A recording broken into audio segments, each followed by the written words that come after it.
ठीक आहे. तर आता पुढचा श्लोक आहे 26वा.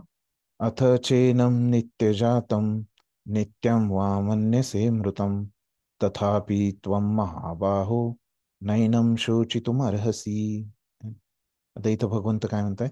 तथापि जरी तुला वाटते की आत्मा किंवा जीवनाची लक्षणे हा नित्य जन्मतो आणि नृत्य मृत होतो, तरी हे महाबाहो तू शोक करणे योग्य नाही. तर त्याला जरी आता भगवंतांनी तर 25व्या पर्यंत स्पष्ट सांगितलं की बाबा खरी परिस्थिती सांगितली. तर आत्मा कधीच नष्ट होत नाही है ना? तो कधीच जन्म घेत नाही आणि तो कधीच मरत नाही. शरीर फक्त बदलतं, जन्म घेतं, मरतं है ना, असं भगवंतांनी सांगितलं. पण आता समजा त्यांनी सांगतायत है ना, आता इथं जे म्हणतायत भगवंत ते काही खरं नाहीये, पण अर्जुनाला ते पटवून देत आहेत है ना, की बाबा तू असं समज है ना. कसं समज है ना? जरी तुला वाटलं की आत्मा है ना हा नेहमी प्रत्येक जेव्हा जन्म होतो तेव्हा जन्मतो है ना, आणि जेव्हा मरतो है ना आपण, तेव्हा आत्मा पण मरतो असं समज है ना, असं म्हणतायत ते. जरी तुला असं वाटलं तरी है ना, त्याच्यामध्ये शोक करायचं काहीच कारण नाही है ना. समजा भगवंतांनी सांगितलं आतापर्यंत काय सांगितलं हो? की तुझा आत्मा शाश्वत आहे है ना, आणि शरीर तुझं मरतंय, त्याच्यामुळे तू श्लोक करू नकोस असं सांगितलं.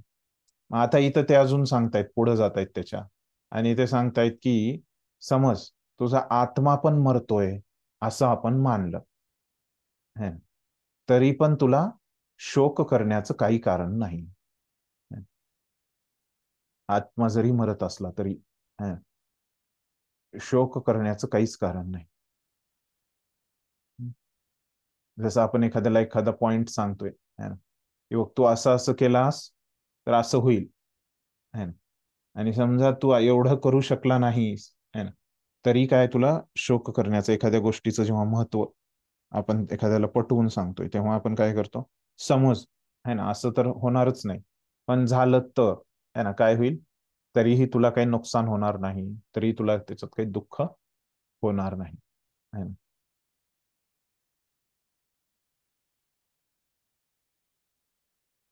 तर आता इथं भगवंतांनी सांगितले तर समज है ना, तुला जरी वाटलं की आत्मा मरतो है ना, तरी त्याच्यामध्ये शोक करण्याचं काही कारण नाही है ना. तर आता आपण बघूया की कसंच याच्यामध्ये तात्पर्यामध्ये आपल्याला सांगतायत प्रभुपाद की कसं शोक करण्याचं काही कारण नाही.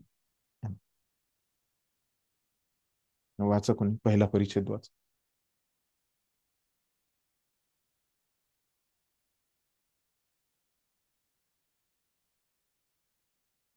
हरे कृष्ण.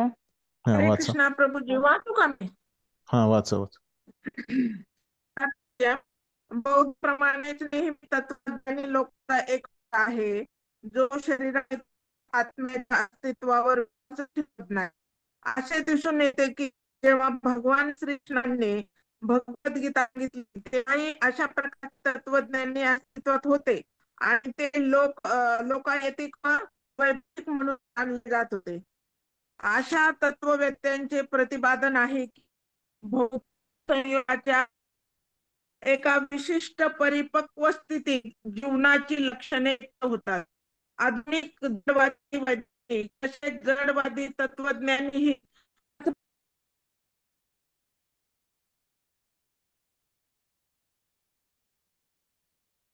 माताजींचा आवाज येत नाही वाटतं, दुसरं कोणी वाचा. हरे कृष्ण. वाच. नेटवर्कचा फारच प्रॉब्लेम झाला हा प्रभू माझ्याकडे. ठीक आहे ठीक आहे, दुसरं कोणी वाचेल, तुम्ही मधून ऐका. मधून सारखं ते होते. हा हा तुम्ही ऐका. हा वाचू का पुढचं? बौद्ध हा नाही हो. दुसऱ्यांना वाचू द्या. हा बौद्धाप्रमाणेच तत्वज्ञानी लोकांचा आणखी एक वर्ग आहे जो शरीराव्यतिरिक्त आत्म्याच्या अस्तित्वावर विश्वासच ठेवत नाही. असे दिसून येते की जेव्हा भगवान श्रीकृष्णांनी भगवद्गीता सांगितली तेव्हाही अशा प्रकारचे तत्वज्ञानी अस्तित्वात होते आणि ते लोकयातिक आणि वैभाषिक म्हणून जाणले जात होते. अशा तत्ववेत्यांचे प्रतिपादन आहे की भौतिक संयोगाच्या एका विशिष्ट परिपक्व स्थितीत जीवनाची लक्षणे व्यक्त होतात. आधुनिक जडवादी वैज्ञानिक तसेच जडवादी तत्वज्ञानीही याच प्रमाणे प्रतिपादन करतात. त्यांच्या मताप्रमाणे शरीर म्हणजे भौतिक मूलतत्वांचे संमिश्रण आहे आणि भौतिक तथा रासायनिक मूलतत्वांच्या प्रक्रियेमुळे एका विशिष्ट अवस्थेत जीवनाची लक्षणे प्रकट होतात. मनुष्यशास्त्र या तत्वज्ञानावर आधारित आहे. सद्यस्थितीत याच तत्वज्ञानावर आधारलेले अनेक कपोलकल्पित धर्म अमेरिकेत प्रचलित होत आहेत. असे हे कपोलकल्पित धर्म शून्यवादी अभक्त बौद्धिक पंथावरही आधारित आहेत. वैभाषिक तत्वज्ञानाप्रमाणे जरी आत्म्याच्या अस्तित्वावर अर्जुनाचा विश्वास नसला तरी त्याने शोक करण्याचे काहीच कारण नाही. रसायनांचा ठराविक साठा नष्ट झाला म्हणून कोणी शोकही करीत नाही किंवा आपले नियत कर्म करणेही थांबवित नाही. उलट पक्षी आधुनिक विज्ञानात आणि वैज्ञानिक युद्धात शत्रूवर विजय प्राप्त करण्यासाठी अनेक टन रसायने वाया घालवली जातात. वैभाषिक तत्वज्ञानाप्रमाणे शरीराच्या नाशासोबतच तथाकथित आत्माही नाश पावतो. म्हणून कोणत्याही परिस्थितीत अनुरूप जीवात्म्यांविषयीचा वैदिक निष्कर्ष अर्जुनाने स्वीकारला किंवा त्याने आत्म्याच्या अस्तित्वावरच विश्वास ठेवला नाही तरी त्याला शोक करण्याचे काहीच कारण नाही.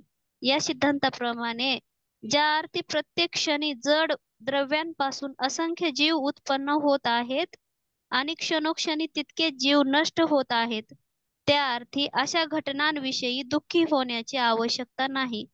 आत्म्याला पुनर्जन्मच नसेल तर पितामह आणि गुरुजनांच्या हत्येच्या पातकांपासून अर्जुनाला भयभीत होण्याचे कारणच नव्हते. पण त्याच वेळी श्रीकृष्णांनी अर्जुनाला व्यंगपूर्वक महाभाहो म्हणून संबोधले, कारण त्याने वैदिक ज्ञानाला प्रतिकूल असणाऱ्या वैभाषिक तत्वज्ञानाचा स्वीकार केला नाही. अर्जुन क्षत्रिय या नात्याने वैदिक संस्कृतीशी संबंधित होता आणि तिचे पालन करणेच त्याला योग्य होते. हरे कृष्ण. धन्यवाद. तर आता इथं आपल्याला दुसऱ्या परिच्छेदामध्ये सांगतायत की शोक करणे योग्य कसं नाही प्रभुपाद. अवघडच आहे जरा. तर पहिल्या परिच्छेदामध्ये तर प्रभुपाद इथं आपल्याला सांगतायत की हे बौद्ध तत्वज्ञान आहे ना. काय होतं हे बौद्ध तत्वज्ञानामध्ये? तर आपलं वैदिक तत्वज्ञान काय आहे? शरीर आणि आत्मा ह्या दोन गोष्टी आहेत आणि आत्मा हा शाश्वत आहे आणि शरीर हे नश्वर आहे. हे असं आपलं वैदिक तत्वज्ञान, सनातन धर्माचं तत्वज्ञान आहे. पण आता हे जे बौद्ध धर्माचं तत्वज्ञान आहे त्याच्यामध्ये ते काय म्हणतात की जेव्हा शरीर नष्ट होतं है ना, तर तेव्हा काय होतं, आत्मा पण नष्ट होतो. म्हणजे पुनर्जन्म वगैरे ही जी संकल्पना आहे ती त्या धर्मामध्ये नाहीये है ना, असं प्रभुपाद इथं सांगतायत. तर बौद्धाप्रमाणेच नेहमी तत्वज्ञानी लोकांचा एक वर्ग आहे जो शरीराव्यतिरिक्त आत्म्याच्या अस्तित्वावर विश्वासच ठेवत नाही. तर म्हणजे ते काय म्हणतात की सगळं एकच आहे शरीर. शरीराव्यतिरिक्त आपण काय म्हणतो की मन, बुद्धी, अहंकार, आत्मा आहे ना. सूक्ष्म शरीर आहे, मन, बुद्धी, अहंकार आणि आत्मा पण एक आहे असं आपण म्हणतो. पण ते काय म्हणतात की सगळं मिळून काय आहे, एकच आहे शरीर, असं त्यांचं तत्वज्ञान आहे. जेव्हा भगवान श्रीकृष्णांनी भगवद्गीता सांगितली तेव्हाही अशा प्रकारचे तत्वज्ञानी होते. असं नाही की बौद्ध धर्म हे आता ते बनवलाय, ह्याच्यावरून आपण समजू शकतो गौतम बुद्धांनी बनवलाय. अगोदर पण अशा विचाराचे लोक होते आणि ते लोकायतिक व वैभाषिक म्हणून जाणले जात होते. त्यांचं नाव त्यावेळेस बौद्ध नव्हतं, तर काय होतं, लोकायतिक व वैभाषिक असं होतं. ठीक आहे. अशा तत्ववेत्यांचे प्रतिपादन आहे की भौतिक संयोगाच्या एका विशिष्ट परिपक्व स्थितीत जीवनाची लक्षणे व्यक्त होतात. आधुनिक जडवादी म्हणजे अशा लोकांच्या म्हणण्यानुसार काय आहे की जे भौतिक गोष्टीने हे जे शरीर बनलेलं आहे है ना, तर एका विशिष्ट स्थितीला जसं आलं है ना, की तेव्हाच ती लक्षणे व्यक्त होतात. जसं आता समजा आपण भात ठेवला है ना, तांदूळ ठेवले आपण शिजवायला है ना, एका एका विशिष्ट स्थितीनंतर ते काय होतात, शिजले जातात, परिपक्व होतात है ना. मग त्याच्यामध्ये कसं होतं, त्या तांदळामध्ये भाताची सगळे लक्षणे आपल्याला दिसायला लागतात तांदूळ शिजल्यानंतर. तर तसंच ते म्हणतात की जे शरीरामध्ये जे दिसत आहेत लक्षणं, शरीर जिवंत आहे ह्याची जी लक्षणं दिसतात ती कधी दिसायला लागतात, की एक अशीच एक अवस्था येते है ना, की कशामुळे हे भौतिक जे पदार्थांनी आपलं जे शरीर बनलंय त्यांच्या संयोगापासून अशीच एक परिपक्व अवस्था येते आणि त्या अवस्थेनंतर हे जीवित लक्षणे दिसायला लागतात, असं त्यांचं तत्वज्ञान आहे. तर आधुनिक जडवादी वैज्ञानिक है ना, तर आधुनिक जडवादी वैज्ञानिक म्हणजे काय, तर जे शास्त्रज्ञ आहेत आधुनिक शास्त्रज्ञ है ना, तर त्यांचं पण असंच म्हणणं आहे है ना, की हे जे शरीर आहे ते कशाने बनलंय, रसायनांनी बनलेलं आहे है ना. आणि या रसायनामध्ये नेहमी काय होत असते, रासायनिक अभिक्रिया होत असते है ना. तर हे जे तत्वज्ञानी म्हणतात की एक परिपक्व अवस्था आहे है ना, तिथे ही सगळी लक्षणं आपल्याला दिसतात है ना. तर हे शास्त्रज्ञ काय म्हणतात की हे रासायनिक अभिक्रिया होत असते, प्रक्रिया होत असते त्यांच्यामध्ये एक, आणि ते काय होतं, ती जेव्हा झाली है ना, तेव्हाच त्यांच्या जीवनाची लक्षणे प्रकट होतात है ना. तर मानुष्कशास्त्र या तत्वज्ञानावर आधारित आहे है ना. तर असं हे जे आधुनिक जे शास्त्रज्ञ आहेत है ना, तर त्यांचं जे तत्वज्ञान आहे हे मनुष्याबद्दलचं है ना, त्याला मानुष्क शास्त्र असं जे नाव दिलंय है ना मराठीमध्ये है ना. तर हे या तत्वज्ञानावर आधारित आहे है ना. आणि सध्या याच तत्वज्ञानावर आधारलेले अनेक कपोलकल्पित धर्म अमेरिकेत प्रचलित आहेत है ना. सध्या या अमेरिकेमधले लोक या शास्त्रज्ञांचं हे जे मत आहे है ना, ते स्वीकारतायत. कपोलकल्पित धर्म शून्यवादी अभक्त बौद्धिक पंथावरही आधारित आहेत है ना. तर ह्यांनाच जे आपल्या ग्रंथामध्ये नाव आहे ते काय आहे, बौद्ध किंवा लोकायतिक किंवा आणखीन एक नाव आहे वैभाषिक है ना. पण आधुनिक भाषेमध्ये ह्यांना शास्त्रज्ञ है ना असं म्हटलेलं आहे ना. ते काय करतात की आत्मा वगैरे काय नाहीये बाबा शरीरामध्ये, हे सगळं जे शरीर आहे ते केवळ रसायनांनी बनलेलं आहे है ना. आणि रसायनांची अभिक्रिया होत असते आणि शरीर एका स्थितीला त्याच्यामध्ये जीवनाची लक्षणे दिसतात आणि त्याच्यानंतर नष्ट होतात, असं हे लोकांचं तत्वज्ञान आहे. असं आपल्याला पहिल्या परिच्छेदात फक्त प्रभुपादांनी काय सांगितलं, एकच विषय होता, त्याला पूर्ण सविस्तरपणे सांगितलं. काय सांगितलं, की हे जे सांगितलंय की जे लोक असं मानतात है ना, काय म्हणतात की आत्मा पण नष्ट होतो है ना मृत्यूच्या वेळेस, आणि जन्म होतो तेव्हा आत्मा पण नवीन येतो है ना. म्हणजे हे पुनर्जन्माचं जे सिद्धांत आहे ते ते लोक जे मानत नाहीत असे लोक कोण आहेत, तर ते बौद्ध आहेत है ना, किंवा लोकायतिक आहेत किंवा वैभाषिक आहेत किंवा आधुनिक जे शास्त्रज्ञ आहेत है ना, या सगळ्यांचं हे एकच मत आहे असं. इथे म्हणतात की आत्मा पण काय होतो, नष्ट होतो, मरतो. ठीक आहे, हे असं हे पहिल्या परिच्छेदाचा विषय होता. दुसऱ्या परिच्छेदात प्रभुपाद काय म्हणतायत की वैभाषिक तत्वज्ञानाप्रमाणे जरी आत्म्याच्या अस्तित्वावर अर्जुनाचा विश्वास नसला तरी त्याला शोक करण्याचे काहीच कारण नाही. या लोकांचं जे तत्वज्ञान आहे ते जरी अर्जुनानं स्वीकारलं तरी अर्जुन काय करतोय, सध्या शोक करतोय. तो शोक करायचा अर्जुनाला काहीच कारण नाही. हे आपण तर समजून घेऊया. हे तर भगवंतांनीच म्हणलं है ना, हे वाक्य आपण भाषांतरामध्येच पाहिलं है ना. पुढं मग ते सांगतात, रसायनांचा ठराविक साठा नष्ट झाला म्हणून कोणी शोक करीत नाही किंवा आपले नियत कर्म करणेही थांबवित नाही. तर मग काय आहे, या लोकांच्या मते काय आत्माच नाहीये ना, तर मग हे काय आहे, पूर्ण शरीर केवळ रसायनांनी बनलेलं आहे. तर मग प्रभुपाद म्हणतायत, अरे कुणाकडले रसायन संपत आले, हे तर संपणारच आहेत ना सगळ्यांचे एक ना एक दिवस, किंवा असं त्यांचं मत आहे. त्यांच्या मतानुसार हे शरीर जे आहे ते रसायनांनी बनलेलं आहे. आणि त्यांचं मत असं नाही ना की रसायन पूर्ण तुमचे राहतील, है ना, शाश्वत राहतील, असं नाही. रसायन तर नष्टच होणार आहेत, है ना. त्याच्यामुळे मग शोक करायचं काय कारण आहे, है ना. ते तर तुझ्या समोरचे जे तुझे नातेवाईक आहेत ते तर नष्टच होणार आहे. आणि आता आपल्या शरीरातले रसायन संपतेत, है ना, म्हणून काय आपण काम करायचं थांबवतोय का? नाही ना. आपण रोज जेवण करतो, है ना, आणि मग पुन्हा काम करतो, है ना. तर मग माहिती आहे आपल्याला काम केल्यानंतर आपण थकणार आहेत, है ना, हे तर आपल्याला सगळ्यांनाच माहिती आहे. म्हणून काय आपण काम करायचं थांबवणार आहेत का? नाही थांबवणार.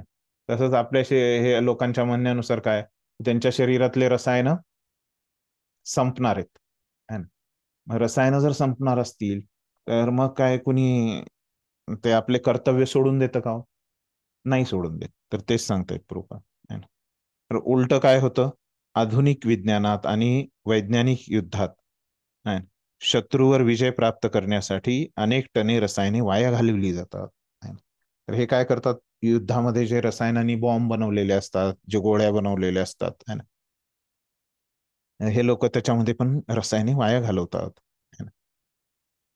म्हणजे जाणून बुजून नाही वाया घालवत, पण वाया घालवतात युद्धामध्ये, है ना, ज्या अनावश्यक गोष्टी आहेत त्याच्यामध्ये, है ना. वैभाषिक तत्वज्ञानाप्रमाणे शरीराच्या नाशाबरोबरच तथाकथित आत्म्याचाही नाश होतो. हे जे शास्त्रज्ञांचं तत्वज्ञान आहे, है ना, त्यांच्यानुसार काय होतं की हे जे शरीर नष्ट होतं तेव्हा आत्माही नष्ट होतो, है ना, कारण ते दोन्ही पण काय आहेत, रसायनांनी बनलेले आहेत, है ना, शरीर आणि आत्मा. कुठे गेले ते?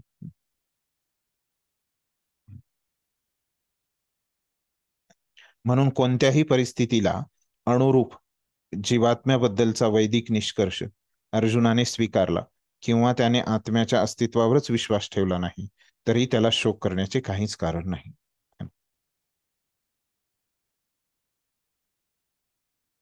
ठीक. त्याच्यामुळे अर्जुनानं कोणतीही परिस्थिती जरी स्वीकारली, है ना, आत्म्याचं जरी अर्जुनाने अस्तित्व स्वीकारलं वेदिक मतानुसार, है ना, तरी काही समस्या नाहीये, है ना, किंवा आत्म्याचं अस्तित्व अर्जुनाने स्वीकारलं नाही, है ना, तरी काही दोन्ही परिस्थितीमध्ये त्याला काहीच शोक करण्याचं काहीच कारण नाहीये, है ना. या सिद्धांताप्रमाणे ज्या अर्थी प्रत्येक क्षणी जड द्रव्यापासून असंख्य जीव उत्पन्न होत आहेत आणि क्षणोक्षणी तितकेच जीव नष्ट होत आहेत, त्या अर्थी अशा घटनांबद्दल दुःख होण्याची आवश्यकताच नाही. तर हे जे सिद्धांत या श्लोकामध्ये जो सांगितलाय आधुनिक शास्त्रज्ञांचा सिद्धांत, तर त्यांच्या मते काय होतं की जे रसायनांपासून काय होतो, व्यक्ती तयार होतो, मनुष्य तयार होतो, जीव उत्पन्न होतो, है ना, आणि शेवटी रसायनांमुळेच काय होतो, तो जीव नष्ट पण होतो, है ना, तयार पण होतो, उत्पन्न पण होतो आणि नष्ट पण होतो, है ना. त्या अर्थी अशा घटनांबद्दल दुःखी होण्याची आवश्यकताच नाही, है ना. कारण काय आहे, आपण जरी त्याला नष्ट नाही केलं तरी काय होणार आहे, ते नष्ट होणारच आहे. तर आत्म्याला पुनर्जन्म नसता तर पितामह आणि गुरुजनांच्या हत्येच्या पातकांपासून अर्जुनाला भयभीत होण्याचे कारणच नव्हते. आता हे दुसरा जो पक्ष जरी अर्जुनाने स्वीकारला, है ना, आधुनिक शास्त्रज्ञांचा किंवा हे बौद्ध लोकांचा, है ना, तरी काय अर्जुनांना दुःख करण्याचं काहीच कारण नाहीये, है ना. काय कारण नाहीये? कारण जर समजा पुनर्जन्म नाही असं त्या लोकांचं म्हणणं आहे, जर समजा पुनर्जन्म जरी नसला, है ना, तरी काय होतं, कारण ते त्यांच्या हत्येचं जे पाप आहे ते अर्जुनाला लागणारच नाही, है ना. पण त्याच वेळी श्रीकृष्णाने अर्जुनाला व्यंगपूर्वक महाबाहो संबोधले आहे. आता ठीक आहे, आतापर्यंत इथं एक विषय संपला, है ना. आता इथं पुढच्या 3-4 वाक्यामध्ये काय सांगताय की श्रीकृष्णाने अर्जुनाला जे महाबाहू शब्द म्हणून इथं बोललेला आहे, है ना, तर त्या महाबाहू शब्दाचा अर्थ काय सांगितला हो, की शक्तिशाली, है ना, असा त्याचा अर्थ होतो. पण इथं भगवंत त्याला काय म्हणतायत की तू जरी हे दुसरं वेदिक मत जे आहे, है ना, वेदिक संस्कृतीशी जो संबंधित आहे, है ना, तिचे पालन करणे हे अर्जुनासाठी योग्य आहे. आणि हे काय आहे, ह्याच्यासाठी शक्ती लागते वैदिक मताचं पालन करण्यासाठी, है ना.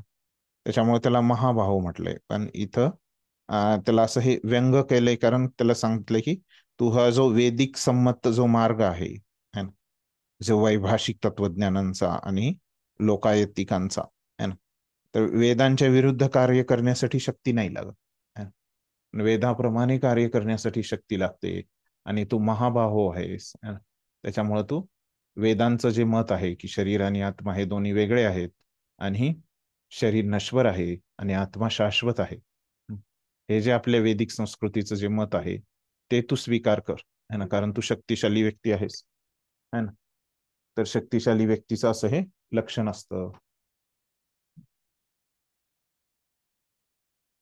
ठीक आहे. असं आता कृष्णाने अर्जुनाला तर्क दिलेला आहे, आतापर्यंत आपण बघितलं.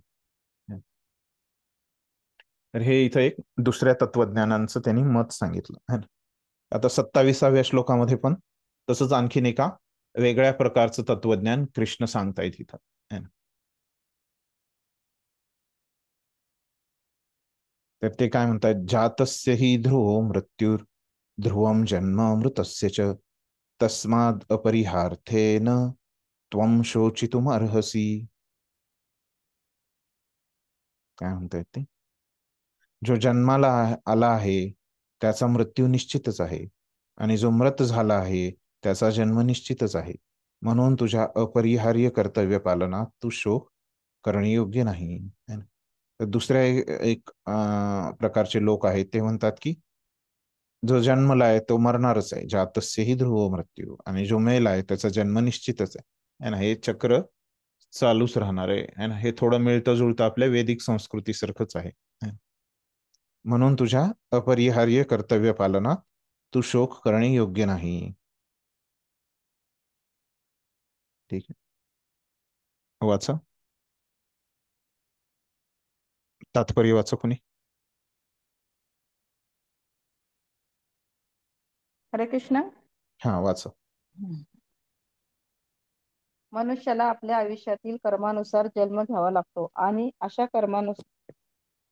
कर्माचा एक कालावधी संपला की दुसऱ्या कालावधीसाठी त्याला पुन्हा जन्म घ्यावा लागतो. या प्रकारे जन्म आणि मृत्यू याचे चक्र मोक्षाच्या अभावी एकामागून एक फिरत राहते. अनावश्यक खून, हत्या आणि युद्ध या गोष्टी जन्म मृत्यूच्या या चक्रामुळे समर्थनीय ठरत नाही. पण त्याचबरोबर न्याय आणि सुव्यवस्था राखण्यासाठी मानव समाजात हिंसा आणि युद्ध अटळ आहे. भगवंताची इच्छा असल्यामुळे कुरुक्षेत्रावरील युद्ध हे अपरिहार्य होते आणि योग्य हेतू करता लढणे हे क्षत्रियाचे कर्तव्य आहे. अर्जुन आपले योग्य कर्तव्य पालन करीत असल्याने आपल्या नातेवाईकांच्या हत्येमुळे त्याने दुःखी आणि भयभीत का व्हावे. कायदा भंग करणे हे त्याला योग्य नव्हते, कारण त्यामुळे ज्या पातकांची त्याला भीती वाटत होती त्याची फळे त्याला भोगावी लागणार होती. आपल्या योग्य कर्तव्य पालनात कसर केल्याने तो आपल्या नातलगांचा मृत्यू टाळू शकत नव्हता आणि या प्रकारे चुकीच्या कर्मपथाचा अवलंब केल्याने त्याचे पतनच झाले असते. हरे कृष्ण. धन्यवाद. आता इथं या श्लोकामध्ये सांगतायत भगवंत, है ना, की हे जो तत्वज्ञान आहे, है ना, त्याला ह्याला नाव काय, कर्मवाद, है ना. हे जे आणखीन एका प्रकारचं तत्वज्ञान आहे ना, जे आपल्या थोडस वैदिक मताशी संमतच आहे, है? तर थोडस संमत आहे, थोडस वेगळं आहे, है ना.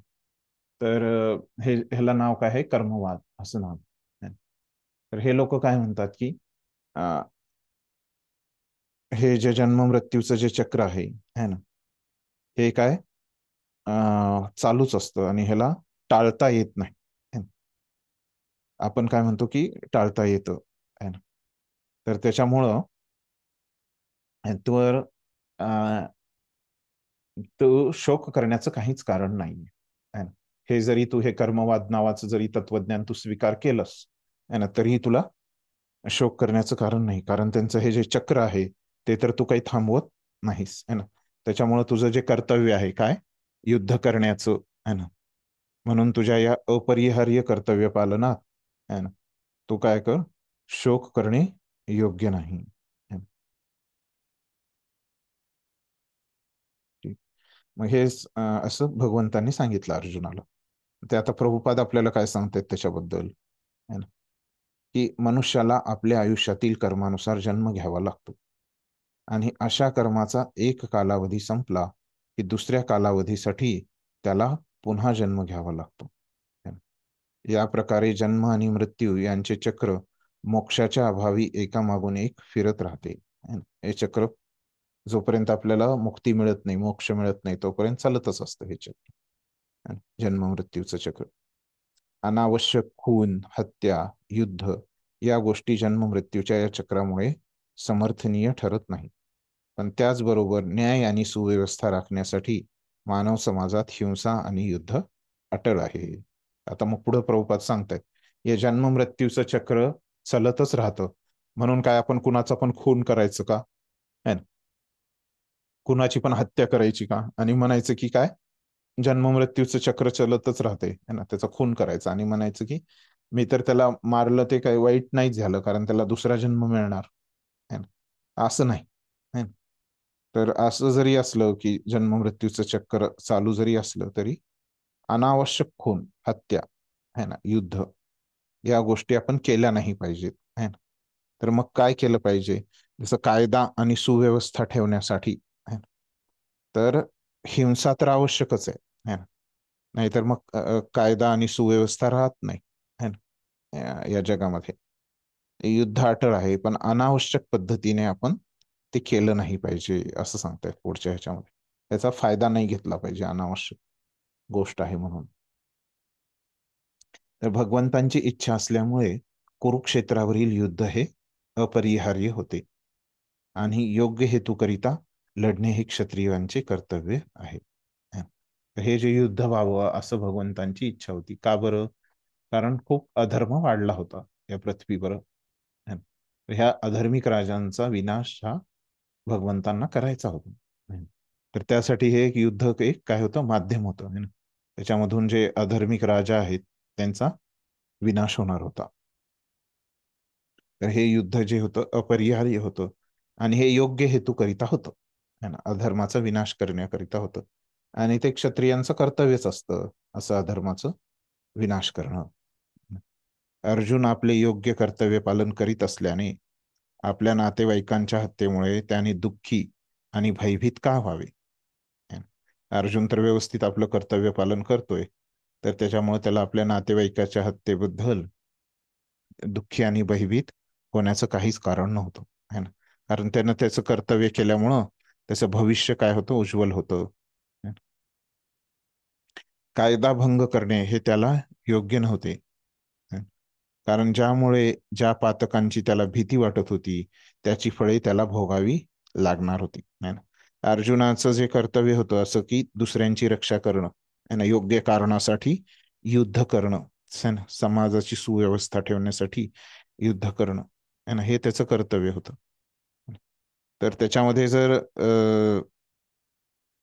त्यांनी व्यवस्थित केलं नसतं अर्जुनाने आपलं कर्तव्य, है ना, तर काय झालं असतं, त्यालाच त्याचं फळ भोगावं लागणार होतं. आपल्या योग्य कर्तव्य पालनात कसर केल्याने तो आपल्या नातलगांचा मृत्यू टाळू शकत नव्हता.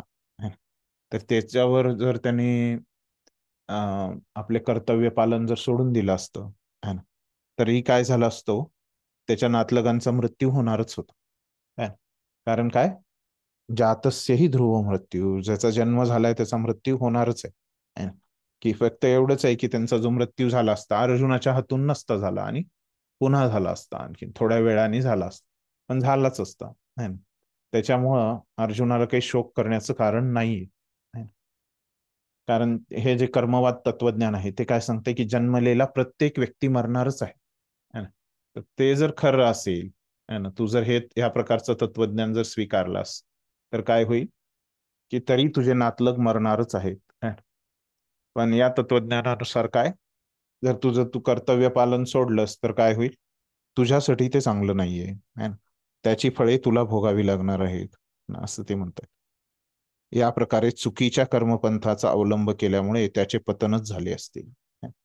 तर असं जर हे चुकीचं जे तुझं कर्तव्य न करणं आहे ना, हे जर पालन केलं असतास तर तुझंच पतन होईल असं पण त्याला भगवंत मी सांगितलंय.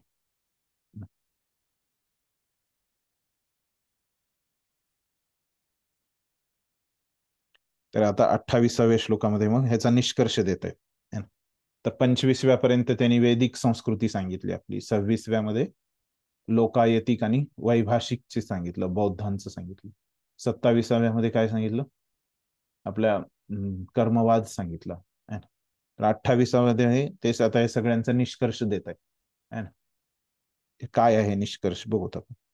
अव्यक्तादीनी भूतानी व्यक्तमध्यानि भारत अव्यक्तानि धनान्येव तत्र का परिदेवना. आता भगवंत म्हणतायत की समस्त जीव प्रारंभी अव्यक्त अवस्थात अव्यक्त असतात, मध्यावस्थेत व्यक्त असतात आणि विनाशानंतर पुन्हा अव्यक्त होतात. म्हणून शोक करण्याची काय आवश्यकता आहे. तर समस्त जीव आता ह्या तीनही दृष्टिकोनातून काय आहे, सुरुवातीला ते अव्यक्त असतात है ना, म्हणजे जन्माच्या अगोदर त्यांच्या है ना. पुन्हा मध्य अवस्थेत कसं त्यांचा जन्म झाल्यापासून मृत्यूपर्यंत, म्हणजे मध्य अवस्थेमध्ये व्यक्त म्हणजे आपल्याला दिसतात, व्यक्त रूप असतं त्यांचं है ना. आणि मृत्यू झाल्यानंतर पण ते आपल्याला दिसत नाही है ना.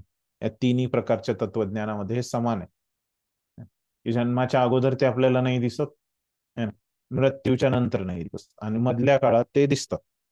त्याच्यामुळे कोणतं जरी तू तत्वज्ञान पालन केलास तरी काय होणार आहे, काहीच फरक पडणार नाही. तुला शोक करण्याचं काहीच आवश्यकता नाही. वाचा तात्पर्य.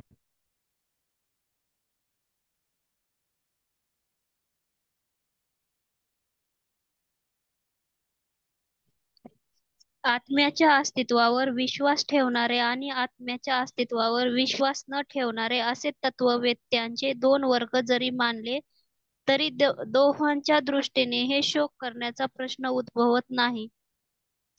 वेदविद्येचे अनुयायी आत्म्याच्या अस्तित्वावर विश्वास न ठेवणाऱ्यांना नास्तिक असे म्हणतात.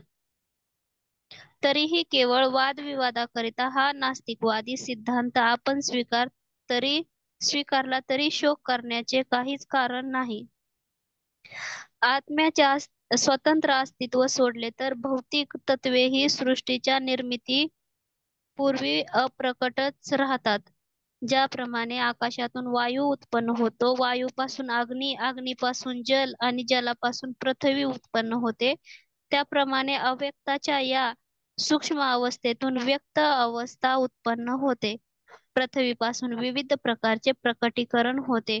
उदाहरणार्थ पृथ्वीपासून प्रकट झालेले गगनचुंबी सदन कोसळविले जाते तेव्हा त्याची प्रकट अवस्था पुन्हा अप्रकट होते आणि सरते शेवटी त्याचे रूपांतर कणांमध्ये होते. शक्तीच्या अविनाशी तत्वांचा नियम लॉ ऑफ कन्व्हर्टेशन ऑफ एनर्जी अबाधित राहतो, पण कालगतीला अनुसरून पदार्थ प्रकट होतात आणि अप्रकट होतात हा भेद आहे. म्हणून प्रकट अवस्था असो वा अप्रकट अवस्था असो, कोणत्याही अवस्थेत शोक करण्याचे कारण काय. कसेही असले तरी अप्रकट अवस्थेतही पदार्थ नष्ट होत नाहीत. आरंभ आणि अंत या दोन्ही अवस्थात तत्वे अव्यक्त राहतात. केवळ मध्य अवस्थेत ती व्यक्त होतात आणि यामुळे ही अवस्था फारशी महत्वपूर्ण नाही. कालांतराने वर्तमान भौतिक शरीर नष्ट होते. अंतवंत इमे देहा, पण आत्मा सनातन आहे. नित्यस्तोक्तः शरीरिणः. भगवद्गीतेत सांगितलेल्या या वैदिक निष्कर्षाचा स्वीकार करून आपण नेहमी ध्यानात ठेवले पाहिजे की शरीर एखाद्या वस्त्राप्रमाणे आहे आणि म्हणून वस्त्र परिवर्तनाचा शोक करण्यात काय अर्थ आहे. सनातन आत्म्याच्या अस्तित्वाचा विचार केला तर या भौतिक शरीराला वास्तविक अस्तित्वच नाही. हे एका स्वप्नाप्रमाणे आहे.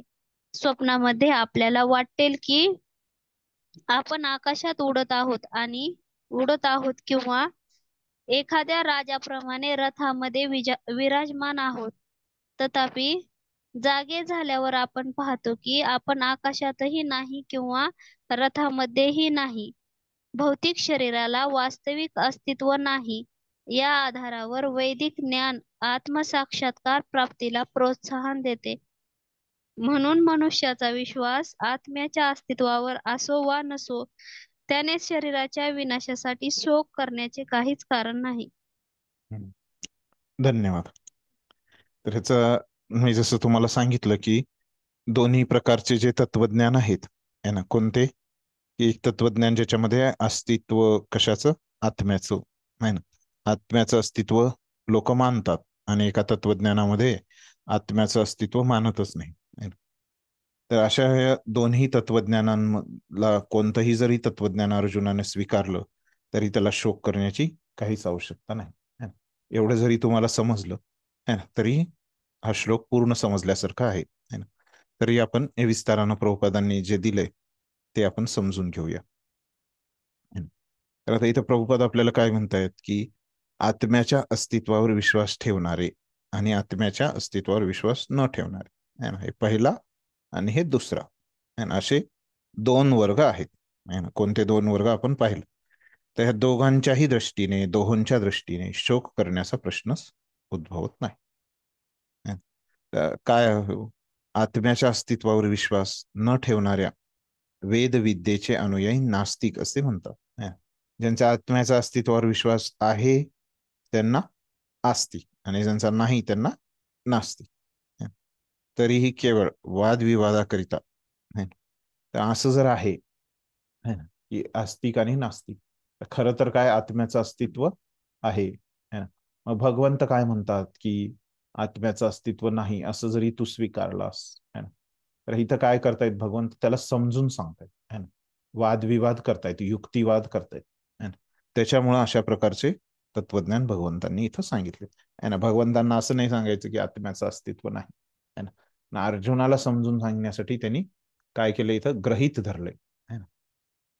जसं आपण गणितामध्ये तुम्ही बघितलं असेल, किंवा जेव्हा आपण सिद्ध करायचं, काहीतरी सिद्ध करायचं असतं है ना, तेव्हा आपण काय करतो की तिथं ग्रहित धरतो, एक्स म्हणजे एवढं असं है ना, वाय म्हणजे असं, असं आपण ग्रहित धरतो. तसं भगवंतांना सिद्ध करायचं की बाबा आत्म्याचं अस्तित्व आहे, त्याच्यासाठी त्यांनी ग्रहित धरले की समज तो आत्म्याचं अस्तित्व नाही, आणि मग आपण सिद्ध करतो की असं असं आहे है ना. तसंच त्या पद्धतीनं जे युक्तिवाद आहे है ना, तसंच भगवंत इथं युक्तिवाद देत आहेत.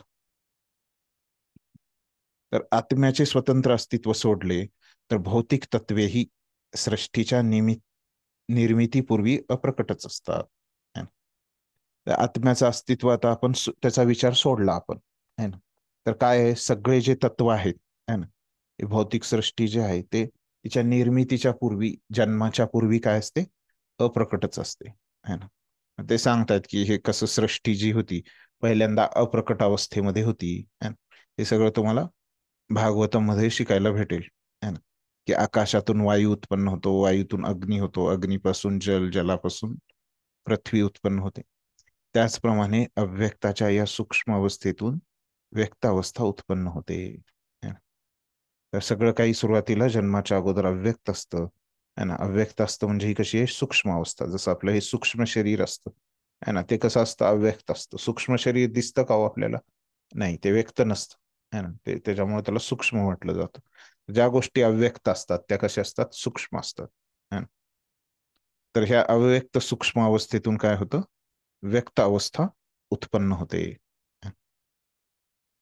तर पृथ्वीपासून विविध प्रकारचे प्रकटीकरण होते है ना. पृथ्वीपासून पण दुसऱ्या बऱ्याच गोष्टी उत्पन्न होतात. उदाहरणार्थ, पृथ्वीपासून प्रकट झालेली गगनचुंबी इमारत जेव्हा ती कोसळली जाते तेव्हा ती प्रकट अवस्था पुन्हा प्रकट होते आणि सरते शेवटी तिचे रूपांतर कणामध्ये होते. तर ती जी इमारत आपण पाहतो, कोणती पण इमारत आहे ना, तर ती मोठी असते, खूप विशाल असते, गगनचुंबी असते है ना. तर अशी इमारत पहिल्यांदा काय होती, ती तिचा जन्म होण्यापूर्वी, ती म्हणजे ती तयार होण्यापूर्वी ती कशी होते, अप्रकट अवस्थेत होते है ना, की काहीच तिथं प्रकट नव्हतं. पण ती जेव्हा तिची प्रकट अवस्था झाली है ना, आणि शेवटी काय झालं, जेव्हा ती नष्ट झाली 100 वर्षांनी है ना, किंवा 150 वर्षांनी, असं कोणतीही बिल्डिंग नष्ट होते, तर तेव्हा ती बिल्डिंग जेव्हा नष्ट झाली तेव्हा तिचं काय होतं, भौतिक कणांमध्ये तिचं रूपांतर होतं जेव्हा तिला पाडलं जातं, है ना. तर इथं काय आहे, शक्तीच्या अविनाशत्वाचा नियम आहे ना. तर शास्त्रज्ञांच्या मते काय, शक्तीचा कधी नाश होत नाही, फक्त तिचं काय होतं, एका शक्तीतून दुसऱ्या शक्तीमध्ये रूपांतर होतं, असं शास्त्रज्ञ म्हणतात. त्याला law of conservation of energy असं ते म्हणतात. है ना. पण कालगतीला अनुसरून पदार्थ प्रकट होतात आणि अप्रकट होतात, हा फरक आहे. है. आणि काळाच्या प्रभावानं काय होतं, पदार्थ जे प्रकट होतात आणि अप्रकट होत असतात. है. म्हणून कोणतीही अवस्था असतो, प्रकट अवस्था असो या अप्रकट अवस्था असो, या दोन्ही अवस्थेत तुला काहीच शोक करण्याचं कारण नाही. कारण काय हो, कसेही जरी असले, है ना, तरी ही काय फक्त अवस्था आहे, है. तर ह्या अवस्थेतून तू दुसऱ्या अवस्थेत जाणारच आहेस, है. तू आता अप्रकट अवस्थेत आहेस, है. आहेत म्हणून काही शोक करण्याची गरज नाही, कारण अप्रकट जरी असलात तर काही शाश्वत काळ अप्रकट राहणार आहे का हो, नाही राहणार. आणि अप्रकटचं रूपांतर प्रकटमध्ये होणारच आहे. आणि प्रकट जरी असला आत्ता, ते प्रकट काही आयुष्यभर शाश्वत असं प्रकट रूपात राहणार आहे का, नाही. तर प्रकटचं रूपांतर अप्रकटमध्ये होणारच आहे, है ना. त्याच्यामुळं काहीच इथं फिक्स नाही, हे बदलतच राहणार आहे, है ना. त्याच्यामुळे शोक करण्याचं काहीच कारण नाही, है ना, कोणता जरी तू तत्वज्ञान स्वीकारलास तरी, है ना. कालांतराने हे भौतिक शरीर नष्ट होते, पण आत्मा हा सनातन आहे. भगवद्गीतेत सांगितलेल्या या वैदिक निष्कर्षाचा आपण स्वीकार केला तर आपण नेहमी ध्यानात ठेवले पाहिजे की शरीर हे एखाद्या वस्त्राप्रमाणे आहे, म्हणून वस्त्र बदलण्याने शोक करण्यात काय अर्थ आहे. तर प्रभुपाद सांगतात की वैदिक तत्वज्ञानामुळे आपल्याला कळतं की शरीराबद्दल शोक करण्यात काहीच हे नाही, फायदा नाही, त्याचा काहीच उपयोग नाही. सनातन आत्म्याच्या अस्तित्वाचा विचार केला तर या भौतिक शरीराला वास्तविक अस्तित्वच नाही, हे एका स्वप्नाप्रमाणे आहे. तर आपण जर हे सनातन धर्माचं मत जर आपण विचारलं तर काय आहे, कारण शेवटी काय असतं, आपल्या जन्माच्या पूर्वी काय असतो, आत्माच असतो, आणि मृत्यूच्या नंतर काय असतो, आत्माच असतो. तर हे मधला जो काळ आहे, जन्मापासून मृत्यूपर्यंतचा, तर ते प्रभुपाद काय म्हणतात, एका स्वप्नाप्रमाणेच आहे. कुणासाठी हो, आत्म्यासाठी. जसं आपण स्वप्नामध्ये काय करतो, वाघानं आपल्याला खाल्लं, है ना, किंवा एखाद्या राजाप्रमाणे आपण रथात आहेत, है ना, किंवा काय आपण आकाशात आहेत, है ना, असं आपल्याला वाटतं, है ना. आणि जेव्हा आपण स्वप्नातून उठतो पण तसं काहीच नसतं. तर हे काय, आपल्या दृष्टिकोनातून हे स्वप्न आहे. तसंच आत्म्याच्या दृष्टिकोनातून काय आहे, हे शरीर मिळणं आणि मृत्यूच्या वेळेस शरीर सोडणं, हे काय, आत्म्याच्या दृष्टिकोनातून हे स्वप्नच आहे, असं प्रभुपाद. म्हणून मनुष्याचा विश्वास आत्म्याच्या अस्तित्वावर असो वा नसो, शरीराच्या विनाशाबद्दल शोक करण्याचे काहीच कारण नाही. त्याच्यामुळे आपण बघितलं इथं की जे दोन्ही प्रकारचे जे तत्वज्ञान आहे ना, ते जे आत्म्याला मानतात किंवा आत्म्याला नाही मानत, या दोन्ही तत्वज्ञानांमध्ये तुला शोक करण्याचं काहीच कारण नाही. तू वैदिक तत्वज्ञानाचा स्वीकार कर किंवा न कर, है ना, तुला शोक करण्याचं काहीच कारण नाही.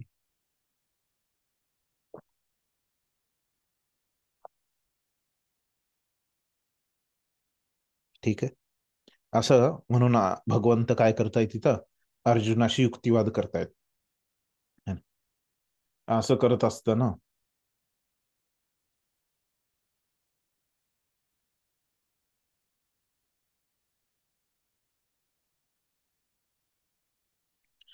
तर आता खरं तर आत्म्याचं अस्तित्व आहे, है ना, आपल्याला माहिती आहे. तरी पण काही लोक जे आहेत हे आत्म्याचं अस्तित्व मानत नाहीत, है ना. भगवंतांनी पण सांगितलं आपल्याला त्यांच्याबद्दल 26व्या श्लोकामध्ये, है ना, आणि 27व्या श्लोकामध्ये, आणि पुन्हा ते सार रूपामध्ये 28व्या मध्ये पण सांगितलं, है ना, की अशा लोकांबद्दल थोडं थोडं बोलले ह्या श्लोकामध्ये भगवंत, जे लोक आत्म्याला मानत नाहीत असे. त्याच्यानंतर मग अर्जुनाला वाटू शकतं, अरे का बर, आत्म्याचं जर अस्तित्व आहे तर सगळेच लोकांनी आत्म्याला मानलं पाहिजे ना. का बर असं होतं की काही लोक आत्म्याला मानत नाहीत.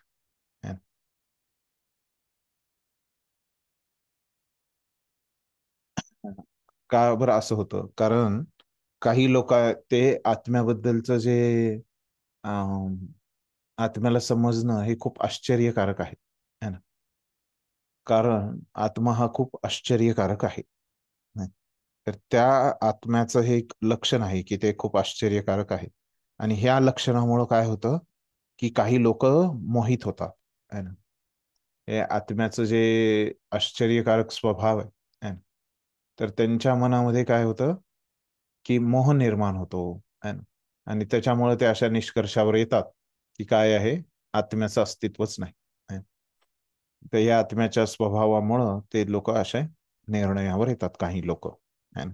आणि ते आत्म्याचं अस्तित्व मानत नाही, है ना. तर ते असं कारण जे आहे, है ना, ते काय कारण आहे की आत्माचा स्वभाव तो कसा आहे, खूप आश्चर्यकारक आहे, है ना. तर हे आश्चर्यकारक असल्यामुळे ते लोक मोहित होतात, है ना. ते भगवंत कुठं सांगतायत आता, या 29व्या श्लोकामध्ये सांगतायत की आत्मा जसं शाश्वत आहे तसंच अजून एक त्याचं लक्षण आहे की ते आश्चर्यकारक आहे, है ना. श्लोक असा आहे बघा, ज्याच्यात ते सांगतायत की आत्मा आश्चर्यकारक आहे. आश्चर्यवत पश्यति कश्चिदेन माश्चर्यवद वदति तथैव चान्य आश्चर्यवच्चन्यमन्यः शृणोति श्रुत्वापेनं वेद न चैव कश्चित्. तर ह्याचा अर्थ काय, तर कोणी या आत्म्याकडे विस्मयकारक म्हणून पाहतात, है ना. कोणी याचे वर्णन अद्भुत म्हणून करतात आणि कोणी याच्याबद्दल आश्चर्यकारक म्हणून ऐकतात.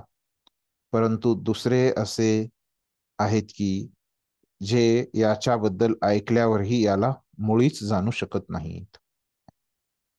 तर असे लोक जे आहेत ह्याच्याबद्दल जरी ऐकतात, है ना, जरी ह्याला पाहतात ह्याच्याकडे, है ना, त्याला अद्भुत म्हणून स्वीकार करतात, है ना. पण अशा प्रकारचे लोक जे आहेत हे सगळं केल्यावरही त्यांनी आत्म्याला समजूच शकत नाहीत, है ना.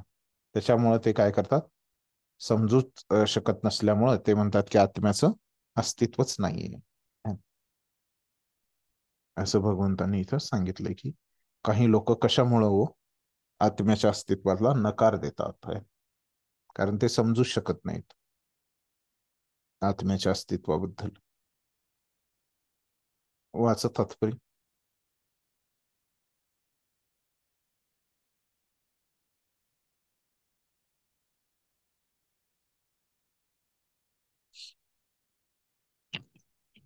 हरे कृष्ण.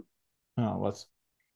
गीतोपनिषद हे मुख्यतः उपनिषदातील सिद्धांतांवर आधारित असल्यामुळे याच प्रकारचा श्लोक कठोपनिषदात 1.2.7 मध्ये आढळतो. यात आश्चर्य नाही.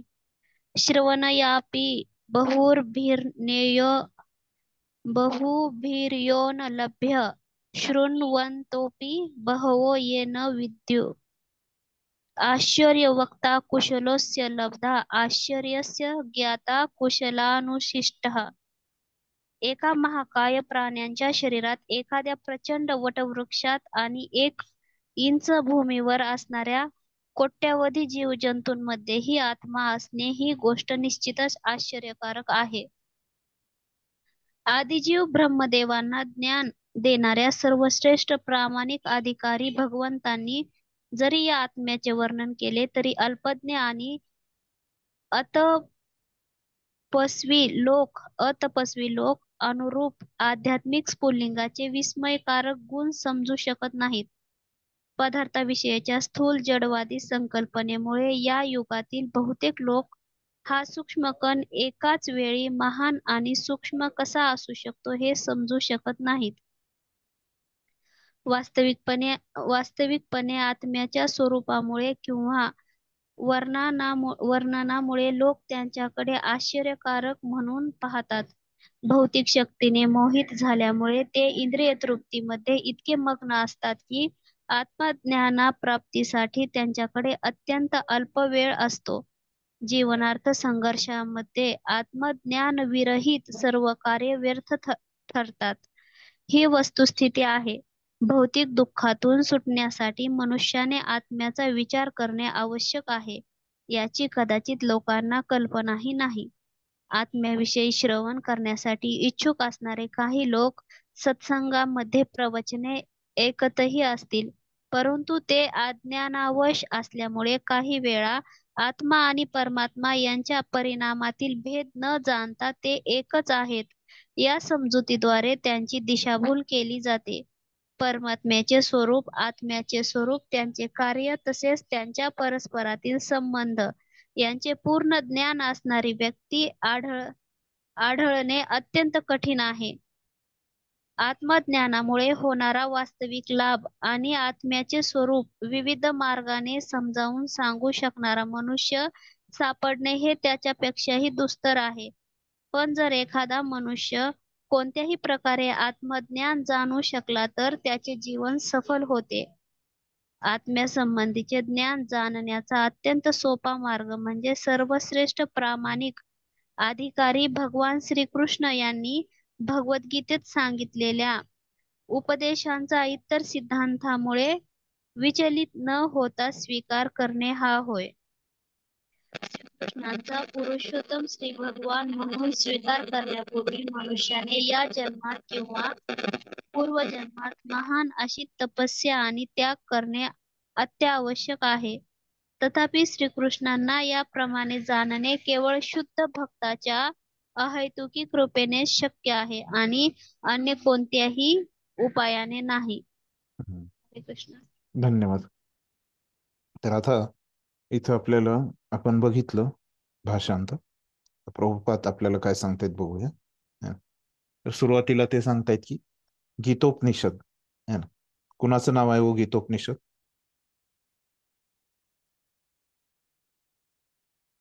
काय आहे गीतोपनिषद?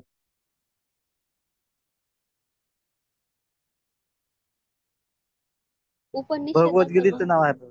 हा, भगवद्गीतेच नाव आहे ना. आपण बघितलं होतं इंट्रोडक्शन मध्ये. तर हे भगवद्गीता है ना, गीतोपनिषद म्हणजे काय? भगवद्गीता हे मुख्यतः उपनिषदातील सिद्धांतांवर आधारित असल्यामुळे है ना, याच प्रकारचा श्लोक कठोपनिषदातही, म्हणजे आत्ता जो 29वा श्लोक आहे है ना, असाच श्लोक कठोपनिषदामध्येही है ना, या उपनिषदामध्येही आढळतो है ना. काय आहे तो श्लोक? श्रवणयापि बहु भीर्योन लभ्यः शृण्वतोऽपि बहवो यं न विद्युः आश्चर्यो वक्ता कुशलस्य लब्धा आश्चर्ययोस्य ज्ञाता कुशलानुशिष्टः. तर काय म्हणतात की एक महाकाय जनावराच्या शरीरात नाही ना बहुभीर एखाद्या प्रचंड वटवृक्षात है ना, आणि 1 इंच असणाऱ्या जागेत कोट्यावधी जीवजंतू असतात. 1 इंच जागेमध्ये है ना. या सगळ्यांमध्ये जे आत्मा आहे है ना, तो काय आहे? एक सारखाच आहे है ना. ही गोष्ट आश्चर्यकारक आहे है ना. बरोबर. एवढ्या मोठ्या वटवृक्षामध्ये काय आहे? एकच आत्मा आहे है ना. आणि 1 इंच जागेमध्ये काय आहेत?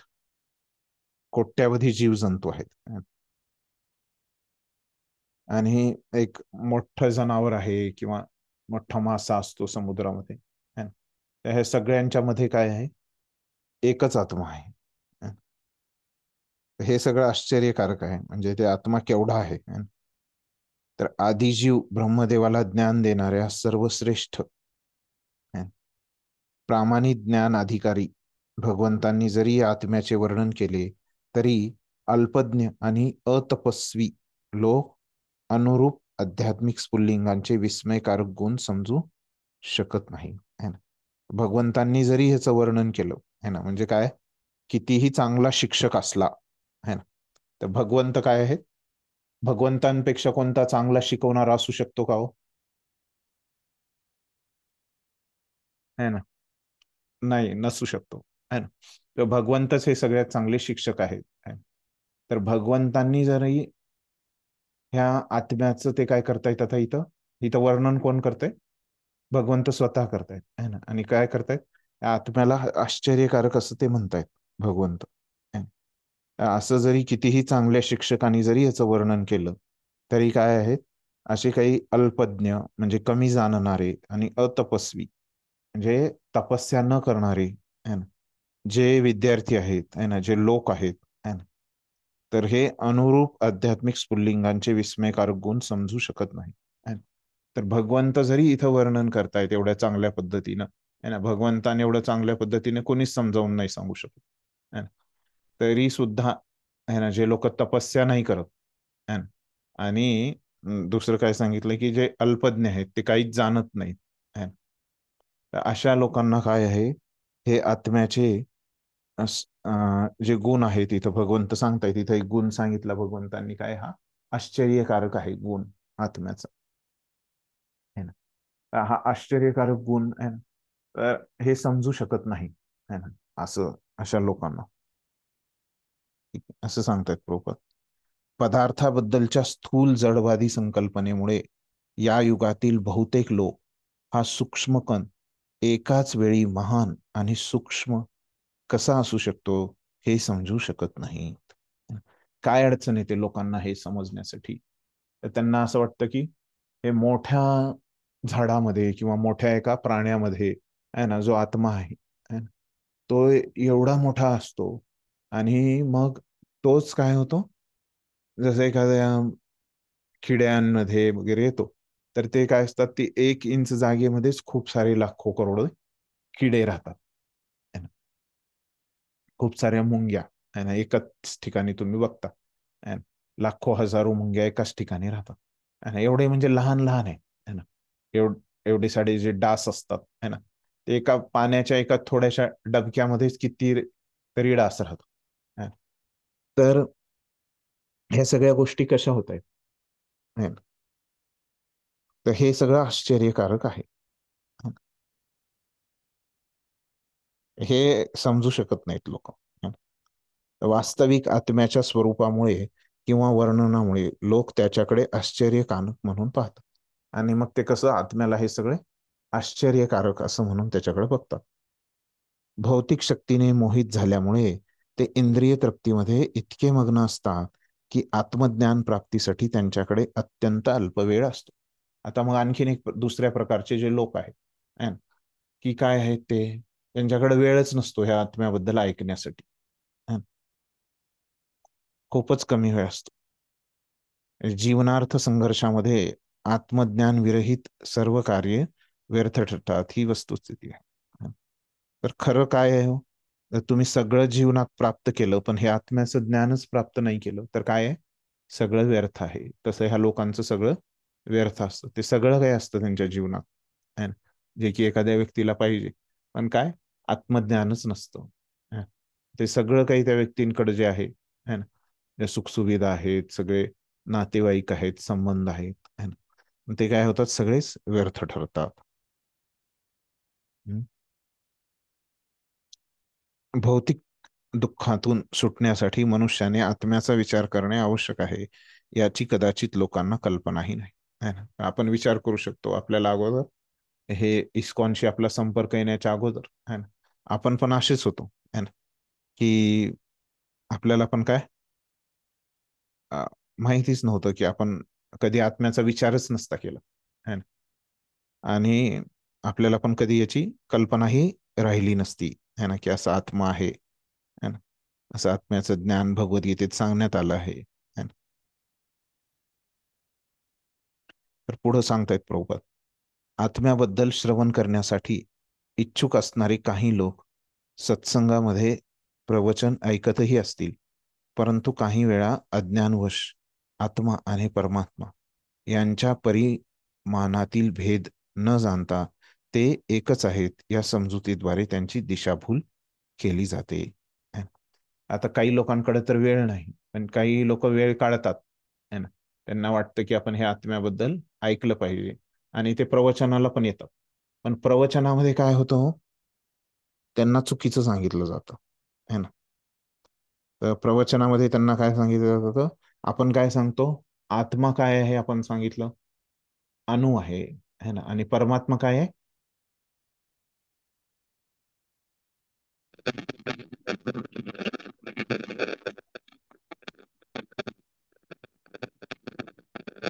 आत्मा अणु असतो आणि परमात्मा काय असतो, परमात्मा विभू विभू. असतो. विभू असतो है ना. आणि हे इथं त्यांना सांगितलं नाही जात. ते काय करतात, हे दोन्ही आपण काय सांगतो मग त्यांच्या परिमाणामध्ये भेद आहे है ना. आपण काय सांगतो की त्यांच्या गुणामध्ये साम्य आहे आणि त्यांची जी मात्रा आहे गुणांची, परिमाण जे आहे है ना, त्याच्यामध्ये भेद आहे. हे खरं आहे. पण त्यांना प्रवचनामध्ये काय सांगितलं जातं, त्यांची दिशाभूल केली जाते है ना. काय केली जाते दिशाभूल? परमात्म्याचे स्वरूप, आत्म्याचे स्वरूप, त्यांचे कार्य, तसेच त्यांच्या एकमेकातील संबंध, इतर बारीक मोठे तपशील याचे पूर्ण ज्ञान असणारी व्यक्ती आढळणे अत्यंत कठीण आहे है ना. तर त्यांना कधी सांगितलं जातं की आत्मा आणि परमात्मा एकच आहे है ना. आता आपण काय आहोत, बद्ध अवस्थेमध्ये आहोत है ना. आता आपण ध्यान करायचं आणि मग आता आपण जे आत्मा आहोत ते परमात्मा आपण बनणार है ना.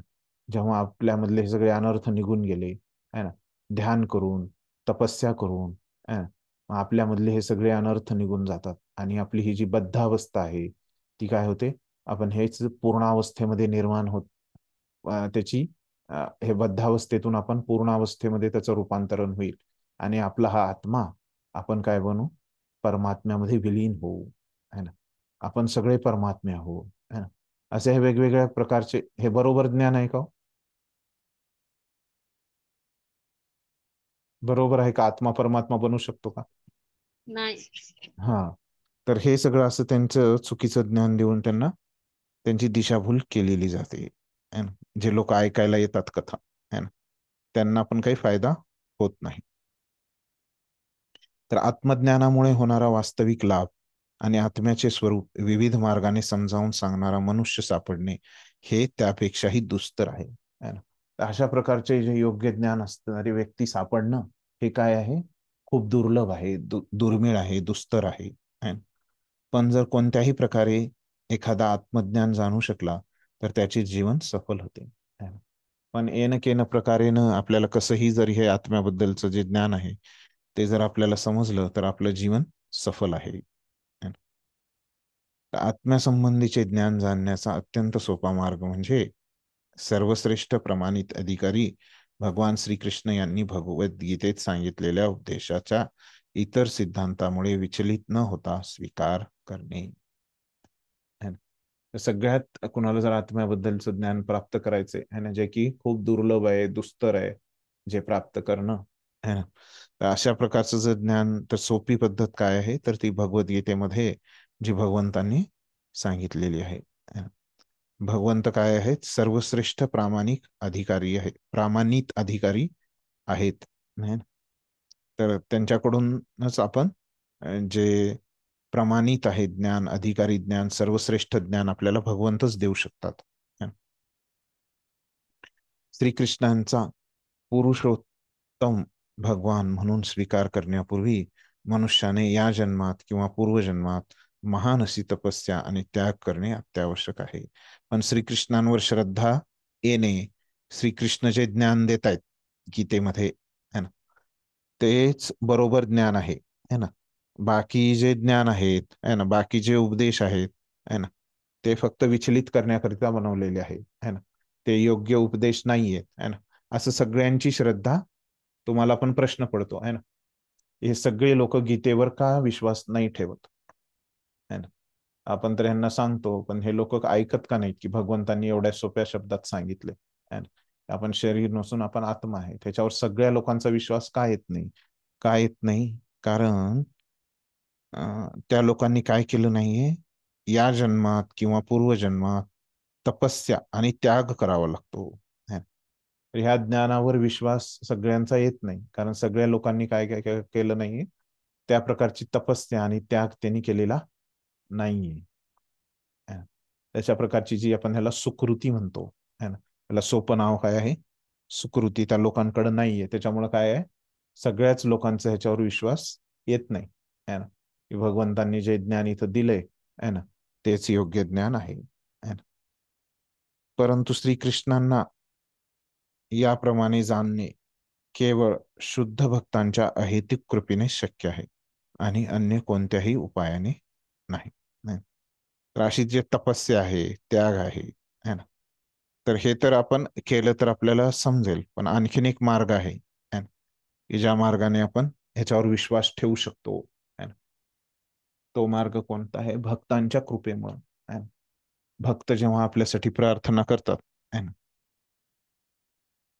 तर आपल्याला काय होतं? भक्तांची कृपा प्राप्त होते आहे ना. अहेतुकी कृपा आहे ना, म्हणजे त्या कृपेचं काहीच कारण नाहीये है ना.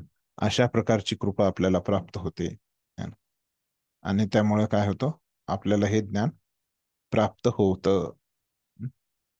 असं प्रभुपाद सांगतात.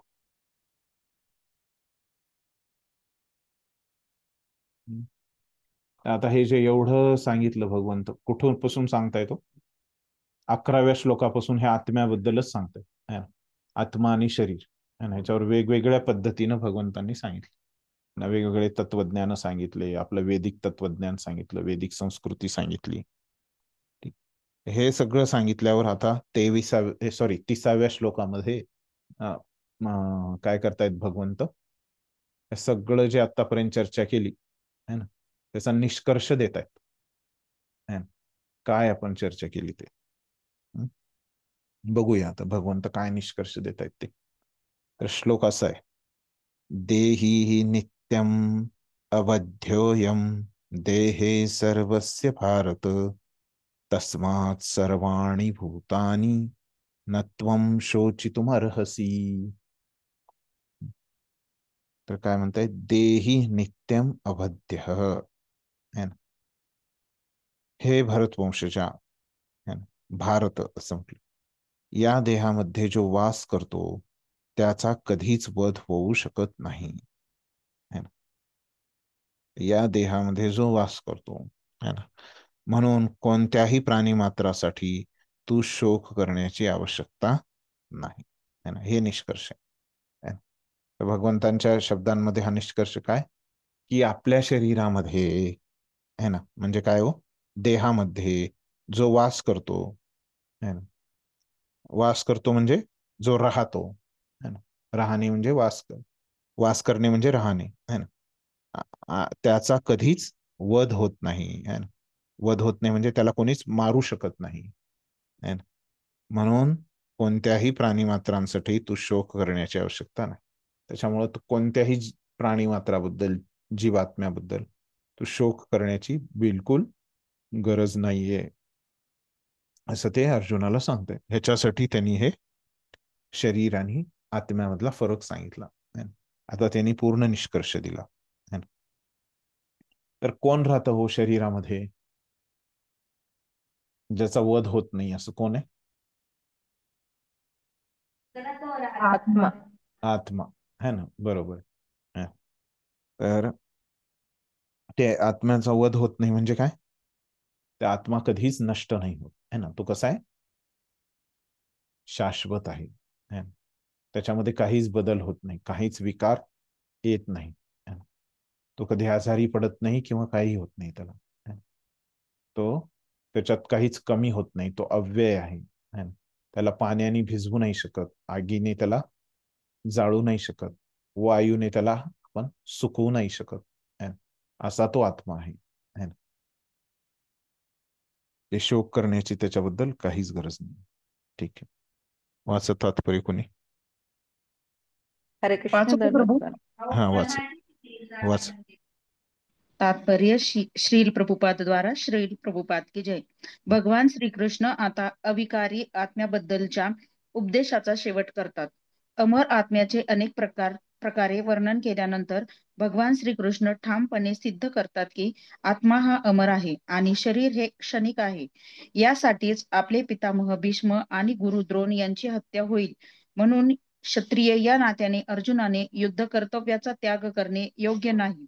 भगवान श्रीकृष्णांच्या अधिकृत प्रमाणांवरून मनुष्याने निश्चितपणे जाणले पाहिजे की भौतिक शरीराहूनही भिन्न असा आत्मा असतो. असे नाही की आत्मा नावाची गोष्टच अस्तित्वात नाही किंवा रासायनिक प्रक्रियांमुळे भौतिक परिपक्वतेच्या एका विशिष्ट अवस्थेमध्ये जीवनाची लक्षणे प्रकट होतात. आत्मा जरी अमर असला तरी हिंसेला प्रोत्साहन दिलेले नाही, पण त्याचबरोबर युद्ध काळामध्ये आवश्यकता असल्यामुळे हिंसेचा निषेधही केलेला नाही. अशा हिंसेची गरज लहरी खातर न ठरविता भगवंतांच्या आज्ञेवर आधारित असले पाहिजे. हरे कृष्ण. धन्यवाद. आता प्रभुपाद काय सांगतायत? भगवान श्रीकृष्ण आता अविकारी आत्म्याबद्दलच्या उपदेशाचा शेवट करतायत है ना, हे सांगितलं मी तुम्हाला आहे ना. तर कधी सुरुवात केली होती भगवंतांनी या अविकारी आत्म्याबद्दलच्या उपदेशाला? सुरुवात कुठे केली होती? 11व्या श्लोक. 11व्या श्लोकामध्ये. आणि आता ह्या 30व्या श्लोकात शेवट करतायत. बरोबर. पुढे सांगतायत, अमर आत्म्याचे अनेक प्रकारे वर्णन केल्यानंतर भगवान श्रीकृष्ण ठामपणे सिद्ध करतात की आत्मा हा अमर आहे आणि शरीर हे क्षणिक आहे. निष्कर्ष काय मग भगवंतांचा? ठामपणे काय सिद्ध केलं भगवंतांनी?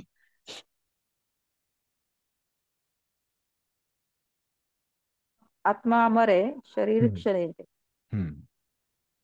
यासाठीच आपले पितामह भीष्म आणि गुरु द्रोण यांची हत्या होईल, म्हणून क्षत्रिय या नात्याने अर्जुनाने युद्ध कर्तव्याचा त्याग करणे योग्य नाही. पुढं असं सांगितल्यानंतर आपण त्याच्यातून काय समजायचं? इथं काय अर्जुनाला ते सांगतायत ना, अर्जुनाने काय समजायला पाहिजे? अर्जुनाने असं समजायला पाहिजे की ते हे जे कृष्णाने त्याला जे प्रमाण दिलंय त्याच्यावरून त्यानं असं जाणलं पाहिजे की भौतिक शरीराहून भिन्न असा आत्मा सॉरी त्याच्या आधीच तर अर्जुनानं असं समजायला पाहिजे की तो जो युद्ध करणं है ना आणि भीष्म आणि द्रोण यांची हत्या त्यानं करणं क्षत्रिय या नात्याने है ना, तर ही हत्या केली तर काय होणार आहे? ह्याच्यात काही चुकीचं नाही त्यांची हत्या करण्यामध्ये. कारण काय तर ते त्याचं कर्तव्य आहे आणि असं जर कर्तव्याचा त्याग करणं हे चुकीचं आहे, हे योग्य नाही है ना, हे आपण समजलं पाहिजे. कारण काय त्याचं? कारण आत्मा हा अमर आहे आणि शरीर हे क्षणिक आहे. तर तसंच आपण पण आपलं समजलं पाहिजे की आपलं कर्तव्य करणं हे आपल्यासाठी महत्वाचं आहे. भगवान श्रीकृष्णांच्या अधिकृत प्रमाणांवरून मनुष्याने निश्चितपणे जाणले पाहिजे की भौतिक शरीराहूनही भिन्न असा आत्मा असतो. असे नाही की आत्मा नावाची गोष्टच अस्तित्वात नाही किंवा रासायनिक प्रक्रियांमुळे भौतिक परिपक्वतेच्या एका विशिष्ट अवस्थेमध्येच जीवनाची लक्षणे प्रकट होतात. तर हे जे चुकीचे सिद्धांत सांगितले होते भगवंतांनी मध्ये 26, 27, 28 मध्ये है ना, या श्लोकाच्या संख्येमध्ये, तर हे चुकीचेच आहेत. तर ते काही खरे नाही सिद्धांत. आत्मा जरी अमर असला तरी हिंसेला प्रोत्साहन दिलेले नाही, पण त्याचबरोबर युद्ध काळामध्ये आवश्यकता असल्यामुळे हिंसेचे निषेधही केलेला नाही. आत्मा अमर आहे ना, त्याला मरण नाही म्हणून काही कुणाचाही खून करणे, कुणालाही मारणे हे काय ह्याची परवानगी दिली आहे का? नाही. जिथं आवश्यक आहे, कायदा सुव्यवस्था जिथं ठेवायची आपल्याला, जिथं काही अन्याय होतोय, जिथं काही धर्माचं पालन होत नाहीये, अशा ठिकाणीच काय आहे? हिंसेला प्रोत्साहन दिलेले आहे. पण त्याचबरोबर युद्ध काळामध्ये जिथं आवश्यकता आहे तिथंच याला हिंसेला परवानगी आहे. अशा हिंसेची गरज लहरी खातर न ठरविता भगवंतांच्या आज्ञेवर आधारित असली पाहिजे. तर ही जी हिंसा होते, वध होतो, युद्ध होतात, हे काय तर लहरी खातर आपल्या मनाप्रमाणे नाही, तर काय भगवंतांच्या इच्छेनुसार. म्हणजे काय? भगवंतांनी जे धर्माची लक्षणं सांगितले त्या धर्माला धरून धर्माचं पालन करण्यासाठी अधर्माला नष्ट करण्यासाठीच आपण अशा प्रकारची हिंसा करू शकतो, आपल्या मनाप्रमाणे नाही. ठीक आहे. इथं आता प्रभुपादांनी आपल्याला सांगितलं की इथं काय केलंय भगवंतांनी, काय केलंय सांगितलं भगवंतांनी, शेवट केलाय है ना. कशाचा? हे आत्म्याबद्दलचं जे तत्वज्ञान आहे ना, हे शिकवण्याचा. शरीर आणि आत्मा हे दोन गोष्टी आहेत आणि त्याच्यामध्ये आत्मा अमर आहे आणि शरीर हे क्षणिक आहे ना, असा भगवंतांनी निष्कर्ष दिलाय. ह्याचा उद्देश काय होता? ह्याच्यामुळं काय झालं? हे असं भगवंतांनी सांगितल्यामुळं काय त्याचं फळ काय प्राप्त झालं आपल्याला?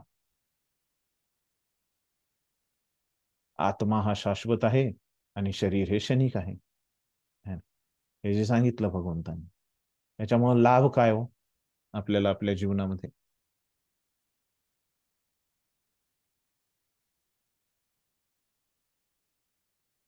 काय वाटतं तुम्हाला? का असंच सांगितलं भगवंतांनी? आपण आत्म्याला समजल्यामुळे आपली प्रकृती, आपला स्वभाव आणि आपलं ध्येय काय आहे ते आपल्याला लक्षात येतं. तर हे एक फायदा आहे ना, की आपण आपल्याला जर समजलं की आपण आत्मा आहोत, है ना, तर काय होईल की आपण त्या आत्म्यासाठी कार्य करू, है ना. या आत्म्याचा काय उद्देश आहे ना, हे आपल्याला समजेल. ठीक. पण विशेष करून भगवंतांनी, प्रभुपादांनी इथं कशावर जोर दिलाय? बरोबर आहे तुम्ही सांगितलेलं ते. का बरं भगवंत का बोलतायत या विषयावर? सांगितलं होतं मी सुरुवातीला. आत्मा आणि शरीर ह्या विषयावर बोलायला का सुरुवात केली आहे? दुसऱ्या विषयावर का नाही बोलले भगवंत? कारण की आत्मा आणि शरीर काही लोक मानत नाहीत. ते समजून सांगतात भगवंत की आत्मा पण आहे आणि शरीर नश्वर आहे. हा, पण बऱ्याच गोष्टी लोक मानत नाहीत ना, मग दुसऱ्या विषयावर का नाही बोलत भगवंत? ह्याच विषय का निवडला भगवंतांनी? हरे कृष्णा. बोला. अर्जुनाला जो शोक झालेला होता, तो शोक हा, दूर करण्यासाठी एवढ्या सगळ्या गोष्टींचं म्हणजे भगवंतांनी माहिती दिली, बरोबर आहे. आत्मा आणि हे एक कारण शरीराबद्दल. आहे महत्वाचं, है ना. हे एवढं सांगण्यामागचं कारण काय होतं की अर्जुनाला शोक झाला होता, है ना. आणि कशामुळे झाला होता हो हा शोक? सर्व नातेवाईक नातेवाईकांच्या बघून नातेवाईकांचा वध करण्यामुळे, भीष्म हा. आणि द्रोण यांचा वध करण्यामुळे त्याला शोक झाला होता. नाही नाही, अजून केला नाही ना वध त्यांनी, अजून तर युद्धच सुरू म्हणजे नाही झालं. करण्यासाठी. बरोबर. हा, थोडस बरोबर आहे. अजून सर्व जरा आणखी. नातेवाईक बघून हा, सर्व नातेवाईक बघून अर्जुन गोंधळून गेला होता युद्धाच्या वेळी, का माझ्या नातेवाईकांचा अंत मी कसा करू? मी जर असं जर माझ्यावर वेळ आता तर असेल तर मी जंगलात जाऊन राहील. मग हे सगळं सांगण्याचं भगवंताचं नियोजन ते अर्जुनाला सांगू राहिले सगळं. बरोबर आहे, थोडस बरोबर आहे, पण महाभारत. आणखीन अजून स्पष्ट की सगळ्या नातेवाईकांनी त्यांनी बघितलं आणि काय झालं? पहिल्यांदा काय झालं अर्जुनामध्ये त्यांनी बघितल्यावर? युद्धच नाही करायला तयार नव्हता, युद्ध करायलाच तयार नव्हतं. हा, बरोबर आहे, युद्ध करायला तयार नव्हता. बरोबर आहे. त्याच्यामध्ये पहिलं काय झालं? तयार नव्हतं ते, त्याचा निर्णय झाला की करुणा निर्माण झाली. हा, करुणा निर्माण झाली, है ना. तर त्याच्यामध्ये करुणा निर्माण झाली अर्जुनामध्ये, है ना. तर ती कशी करुणा होती हो अर्जुनामध्ये जी निर्माण झाली ती?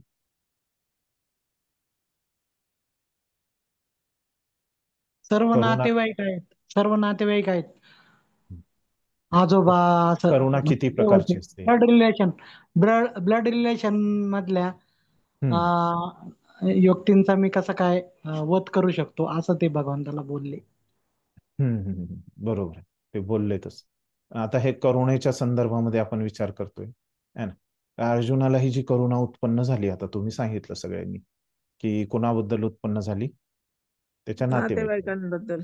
हा, ही जी करुणा होती, है ना, आपण बघितलं की करुणा किती प्रकारची असते हो?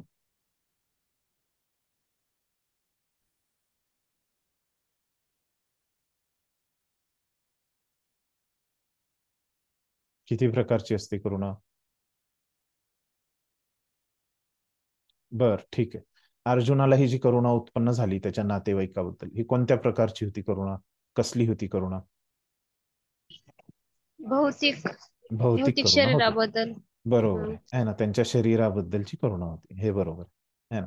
ही भौतिक करुणा उत्पन्न झाली, आहे ना. तर किती प्रकारची असते? आध्यात्मिक आणि भौतिक, आहे ना. तर आपण बघितलं की भगवंतांनी तिथे एक भगवंतांनी नाही, प्रभुपादांनी तिथे एक उपमा दिली होती, है ना. कोणती उपमा? की जो व्यक्ती बुडतोय, है ना, तर त्याच्याबद्दल करुणा उत्पन्न होणं. आपल्या समोर कोणी नदीमध्ये, विहिरीमध्ये, तलावामध्ये बुडतोय, है ना, तर आपल्याला त्याच्याबद्दल करुणा उत्पन्न होईलच, है ना, साहजिक आहे, है ना. ह्या उपमेमध्ये तर समजा आपल्याला त्याच्या पूर्ण शरीराबद्दलच करुणा निर्माण झाली, है ना, ही करुणा कशी आहे? भौतिक करुणा. बरोबर आहे का? तो व्यक्ती बुडतोय, त्याच्या पूर्ण शरीराबद्दल आपल्याला करुणा झाली, तर ती ही भौतिक करुणा आहे का?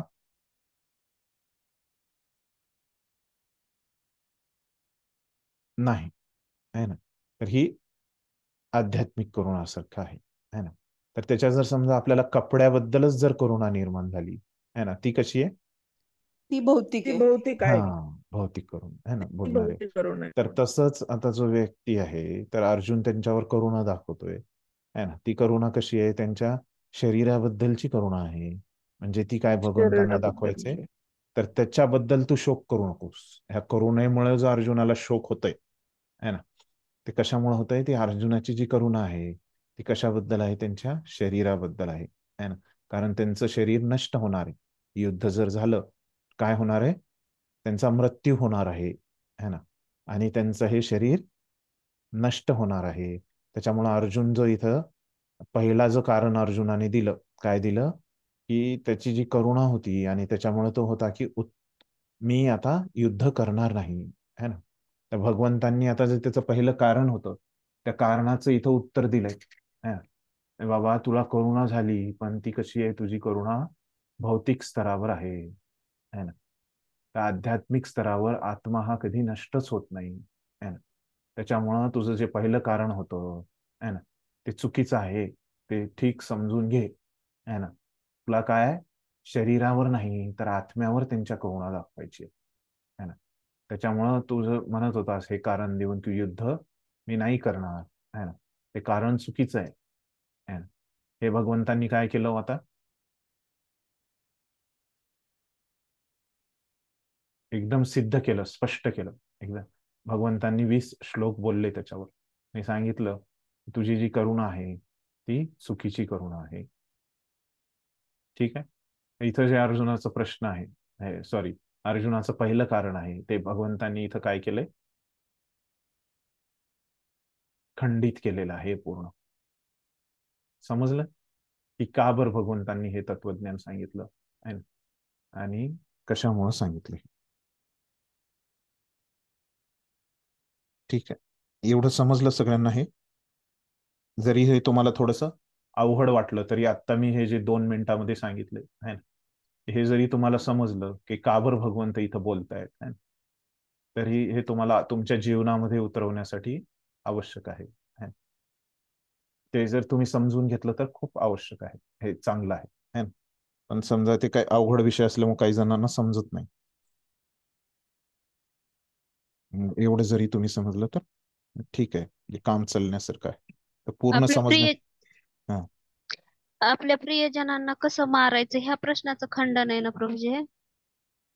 नाही, अर्जुनाचं जे कारण होतं ना, त्याला करुणेमुळं तो म्हणत होता की मी युद्ध नाही करणार, है ना. तर जी ती करुणा आहे, ती करुणा अर्जुनाची चुकीची करुणा आहे ना. ती खरी करुणा अर्जुनानं कशाबद्दल दाखवली पाहिजे? त्याच्या नातेवाईकाच्या आत्म्याबद्दल दाखवली पाहिजे, है ना, नाही की त्यांच्या शरीराबद्दल, है ना. ते अर्जुनाला समजवण्यासाठी की शरीर आणि आत्मा हे कसे वेगवेगळे आहेत, है ना, हे समजावून सांगण्यासाठी हे भगवंतांनी सगळं शरीर आणि आत्म्याबद्दल सांगितलंय. हा प्रभू, थँक्यू, कळलं. ठीक आहे. तर मग आता असं हे शरीर आणि आत्माबद्दलचं हे जे फरक आहे, है ना, ह्याला काय म्हणतात? ज्ञान असं म्हणतात, है ना. तर असं या विभागामध्ये सांगितलं भगवंतांनी, है ना, या ज्ञानाबद्दल, है ना, 11व्या श्लोकापासून 30व्या श्लोकापर्यंत, है ना. याचा काय उद्देश होता? की अर्जुनाला युद्ध करण्यामध्ये भगवंतांना प्रेरणा द्यायची होती, है ना. मग त्याच्यानंतर अर्जुनाचं काय कारण होतं हो युद्ध न करण्याचं? पहिलं कारण होतं करुणा, है ना. मग दुसरं कारण काय होतं? अश्रू. मला सुख नको. हा, मला सुख सुख मिळणार. नको. हा, बरोबर. सुखाची प्राप्ती कशी होईल, है ना. मला जर म्हणजे सुख पाहिजे. सांगा सांगा. जर समजा अर्जुनाचं असं म्हणणं होतं की या ठिकाणी उपस्थित असलेले माझे जे जवळचे नातेवाईक आहेत त्यांना जर समजा मी मारलं तर मला हे राज्य मिळून पण त्याचा उपयोग होणार नाही. मी त्याचं काही म्हणजे सुख मला मिळणार नाही, कारण नातेवाईकच जर सोबत नसतील तर मला सुख कसं मिळणार आहे. म्हणून साठी बरोबर मला सुख नको आहे. बरोबर आहे. हे कोणत्या श्लोकामध्ये दिलं हो हे कारण?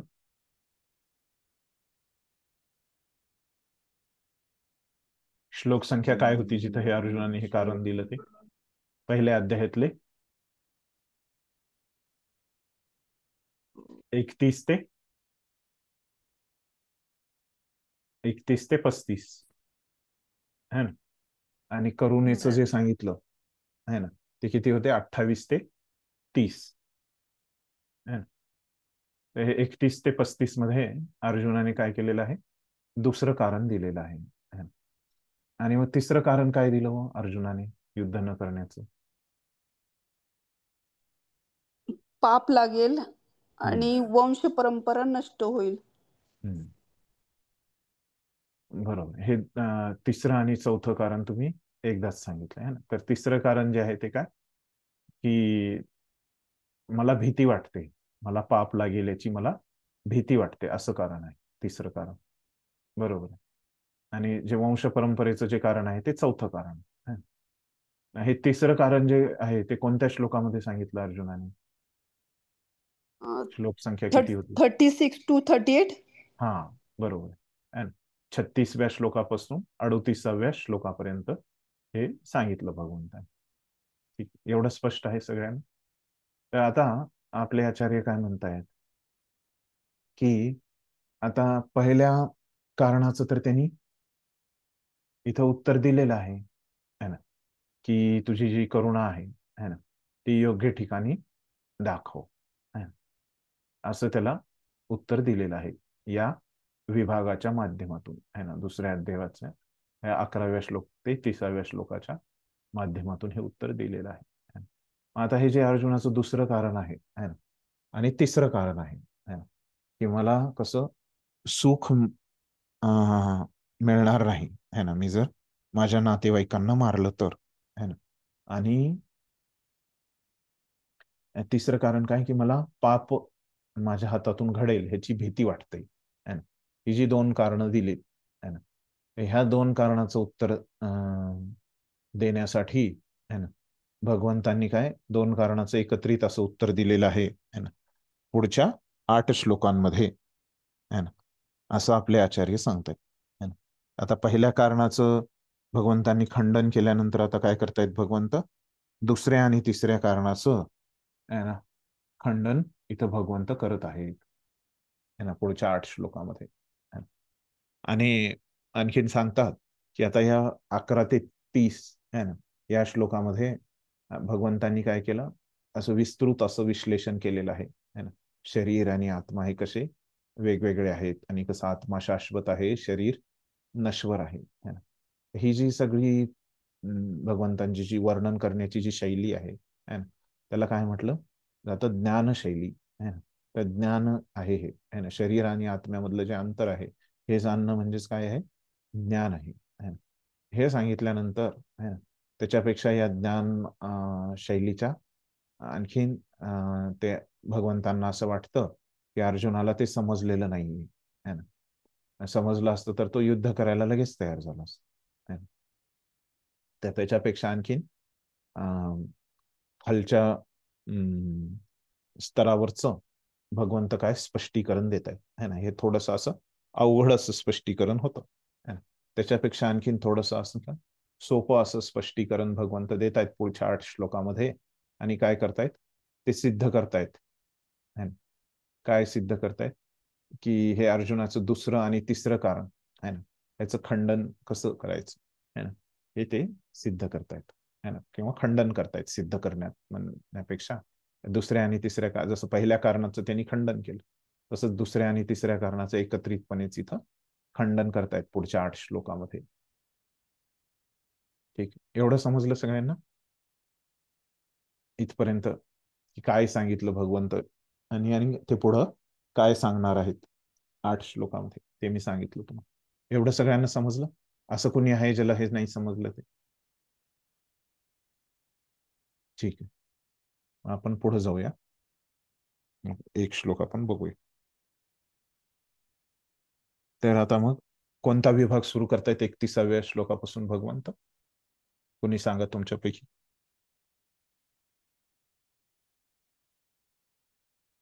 अर्जुनाचं कर्तव्य.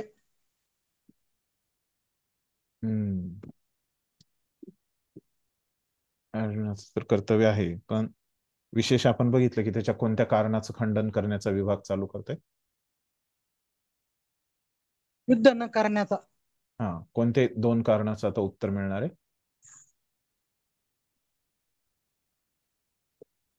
युद्ध करण्याचे नियोजन, म्हणजे युद्ध करण्याचं सांगू राहिले भगवंत.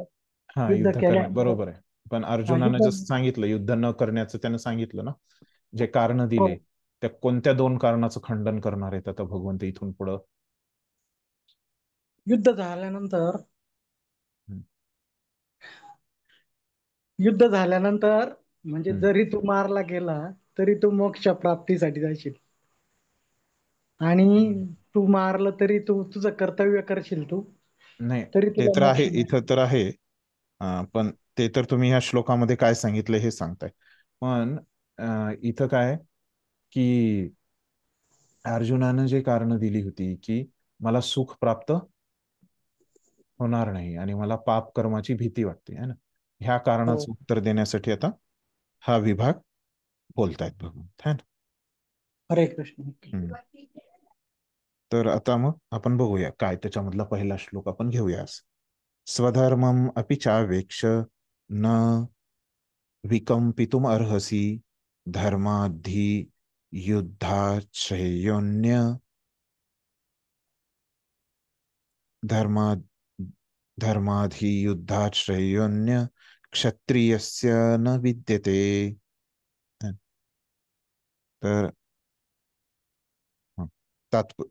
क्षत्रिय या नात्याने तुझ्या विशिष्ट कर्तव्याचा विचार केला असला तू जाणले पाहिजे की तुला धर्मतत्वांसाठी युद्ध करण्यापेक्षा श्रेष्ठ असे इतर कोणतेही कार्य नाही. यास्तव तू संकोच करण्याची आवश्यकता नाही. तर अर्जुनाला जो संकोच वाटतोय है ना, काय वाटतोय त्याला संकोच? की त्याचं सुख नष्ट होईल युद्ध केल्यामुळं, आणि त्याला पाप कर्माचं जे भय वाटतंय असा अर्जुनाचा संकोच आहे. तर भगवंत सांगतायत की तू क्षत्रिय आहेस आणि तुझे जर कर्तव्याचा जर आपण विचार केला तर तुला माहित असलं पाहिजे की जे धर्म तत्व आहेत त्याच्यानुसार काय की तू युद्ध करणं, तुझ्या शत्रूंना मारणं, अधर्माचा विनाश करणं आणि धर्माची प्रस्थापना करणं है ना. तुझे जे शत्रू आहेत, जे अधर्माच्या पक्षाचे आहेत है ना, तर अशा लोकांना मारणं है ना, हेच तुझ्यासाठी काय आहे? श्रेष्ठ आहे है ना. तर यासाठी तू संकोच करण्याची मुळीच आवश्यकता नाही असं भगवंतांनी सांगितलं. तू जे संकोच करतोयस तो चुकीचा आहे. ठीक आहे, कोणी वाचा तात्पर्य. हरे कृष्ण. वाचतो प्रभूजी. हा वाच. सामाजिक व्यवस्थेसाठी असणाऱ्या 4 वर्णामधील द्वितीय वर्णाला क्षत्रिय म्हटले जाते व हा वर्ण उत्तम राज्य कारभार करण्यासाठी असतो. क्षत म्हणजे पीडा किंवा इजा, जो पीडा होण्यापासून रक्षण करतो त्याला क्षत्रिय म्हटले जाते. त्रायते, संरक्षण देणे, क्षत्रियांना अरण्यात शिकार करण्याचे प्रशिक्षण दिले जाते. क्षत्रिय अरण्यात जाऊन वाघाला समोर आव्हान देत असत आणि वाघाबरोबर तलवारीने झुंज देत असत. वाघाची शिकार झाल्यावर त्याचे राजकीय मान सन्मानाने अंत्यसंस्कार केले जात असत. जयपूर संस्थानचे क्षत्रिय राजे आजतागायत या पद्धतीचे पालन करीत आहेत. क्षत्रियांना विशेष क्षत्वे आवाहन देण्याचे आणि हत्या करण्याचे प्रशिक्षण दिले जाते, कारण काही वेळा धार्मिक हिंसा ही आवश्यक बाब असते. म्हणून क्षत्रिय एकदम संन्यासाश्रम स्वीकारू शकत नाही. राजकारणात अहिंसा ही राजकीय चाल किंवा धोरण ठरू शकते, पण एक अविभाज्य तत्व म्हणून ती असू शकत नाही. धार्मिक न्यायसंहितेमध्ये सांगण्यात आले आहे की वेषु मिथ्यो अन्योन्य जिघासंतो मयीक्षितः युद्धमाना परम शक्त्या स्वर्ग यांत्य पराडमुखा यज्ञेषु पशवो ब्राह्मण हन्यते सतत द्विजे संस्कृता किल मंत्रेष्व ते अपि स्वर्ग मवाप्नुवन रणभूमीवर एखादा राजा किंवा क्षत्रिय त्याचा मत्सर करणाऱ्या राजाशी लढतो तेव्हा मृत्यूनंतर तो स्वर्ग प्राप्ती करण्यास योग्य होतो. त्याचप्रमाणे ब्राह्मणही यज्ञामध्ये पशूंची आहुती देऊन स्वर्ग प्राप्ती करतात. म्हणून धार्मिक तत्व पालनासाठी रणभूमीवर हत्या करणे आणि यज्ञामध्ये पशूंची आहुती देणे यामुळेच हिंसक कृती मानल्या जात नाहीत, कारण यामध्ये धर्मतत्व संबंधित असल्यामुळे प्रत्येकालाच लाभ होतो. यज्ञ बळीला एका योनीतून दुसऱ्या योनीत या प्रकारे उत्क्रांती मार्गातून न जाता तात्काळ मनुष्य जीवनाची प्राप्ती होते. युद्धभूमीवर मारल्या गेलेल्या क्षत्रियांनाही यज्ञबळी देऊन स्वर्ग प्राप्ती करणाऱ्या ब्राह्मणांप्रमाणेच स्वर्ग प्राप्ती होते. तो धर्म किंवा विशेष कर्तव्य दोन प्रकारचे आहेत. जोपर्यंत मनुष्य मुक्त होत नाही तोपर्यंत त्याने विशिष्ट शरीरानुसार मोक्ष प्राप्तीसाठी धर्मतत्वांप्रमाणे कर्तव्य करणे आवश्यक आहे. जेव्हा एखादा मुक्त होतो तेव्हा त्याचा स्वधर्म किंवा त्याची विशिष्ट कर्तव्ये शारीरिक स्तरावर नसल्यामुळे त्याच्या स्वधर्माला आध्यात्मिक स्वरूप प्राप्त होते. ब्राह्मण आणि क्षत्रियांना शारीरिक स्तरावर विशिष्ट नियत कर्तव्य नेमून दिलेले असतात आणि त्याचे पालन करणे अनिवार्य असते. तो धर्म भगवंताने नेमून दिलेला आहे आणि त्याचे स्पष्टीकरण 4थ्या अध्यायात केले जाईल. शारीरिक स्तरावर स्वधर्माला वर्णाश्रम धर्म किंवा मानवाच्या आध्यात्मिक ज्ञान प्राप्तीचा मूलभूत आधार असे म्हटले जाते. मानवी संस्कृतीचा प्रारंभ वर्णाश्रम धर्म किंवा प्राप्त शरीराच्या विशिष्ट गुणानुसार नेमून दिलेल्या कर्तव्यापासून होतो. ज्येष्ठ व्यक्तींच्या आज्ञेनुसार कोणत्याही कार्यक्षेत्रामध्ये त्या प्रकारचे कार्य केल्याने मनुष्याची जीवनातील उच्चतर अवस्थेमध्ये उन्नती होते. हरे कृष्ण. धन्यवाद. आता आपण इथं थांबूया. उद्या याचा आपण अर्थ समजावून घेऊया.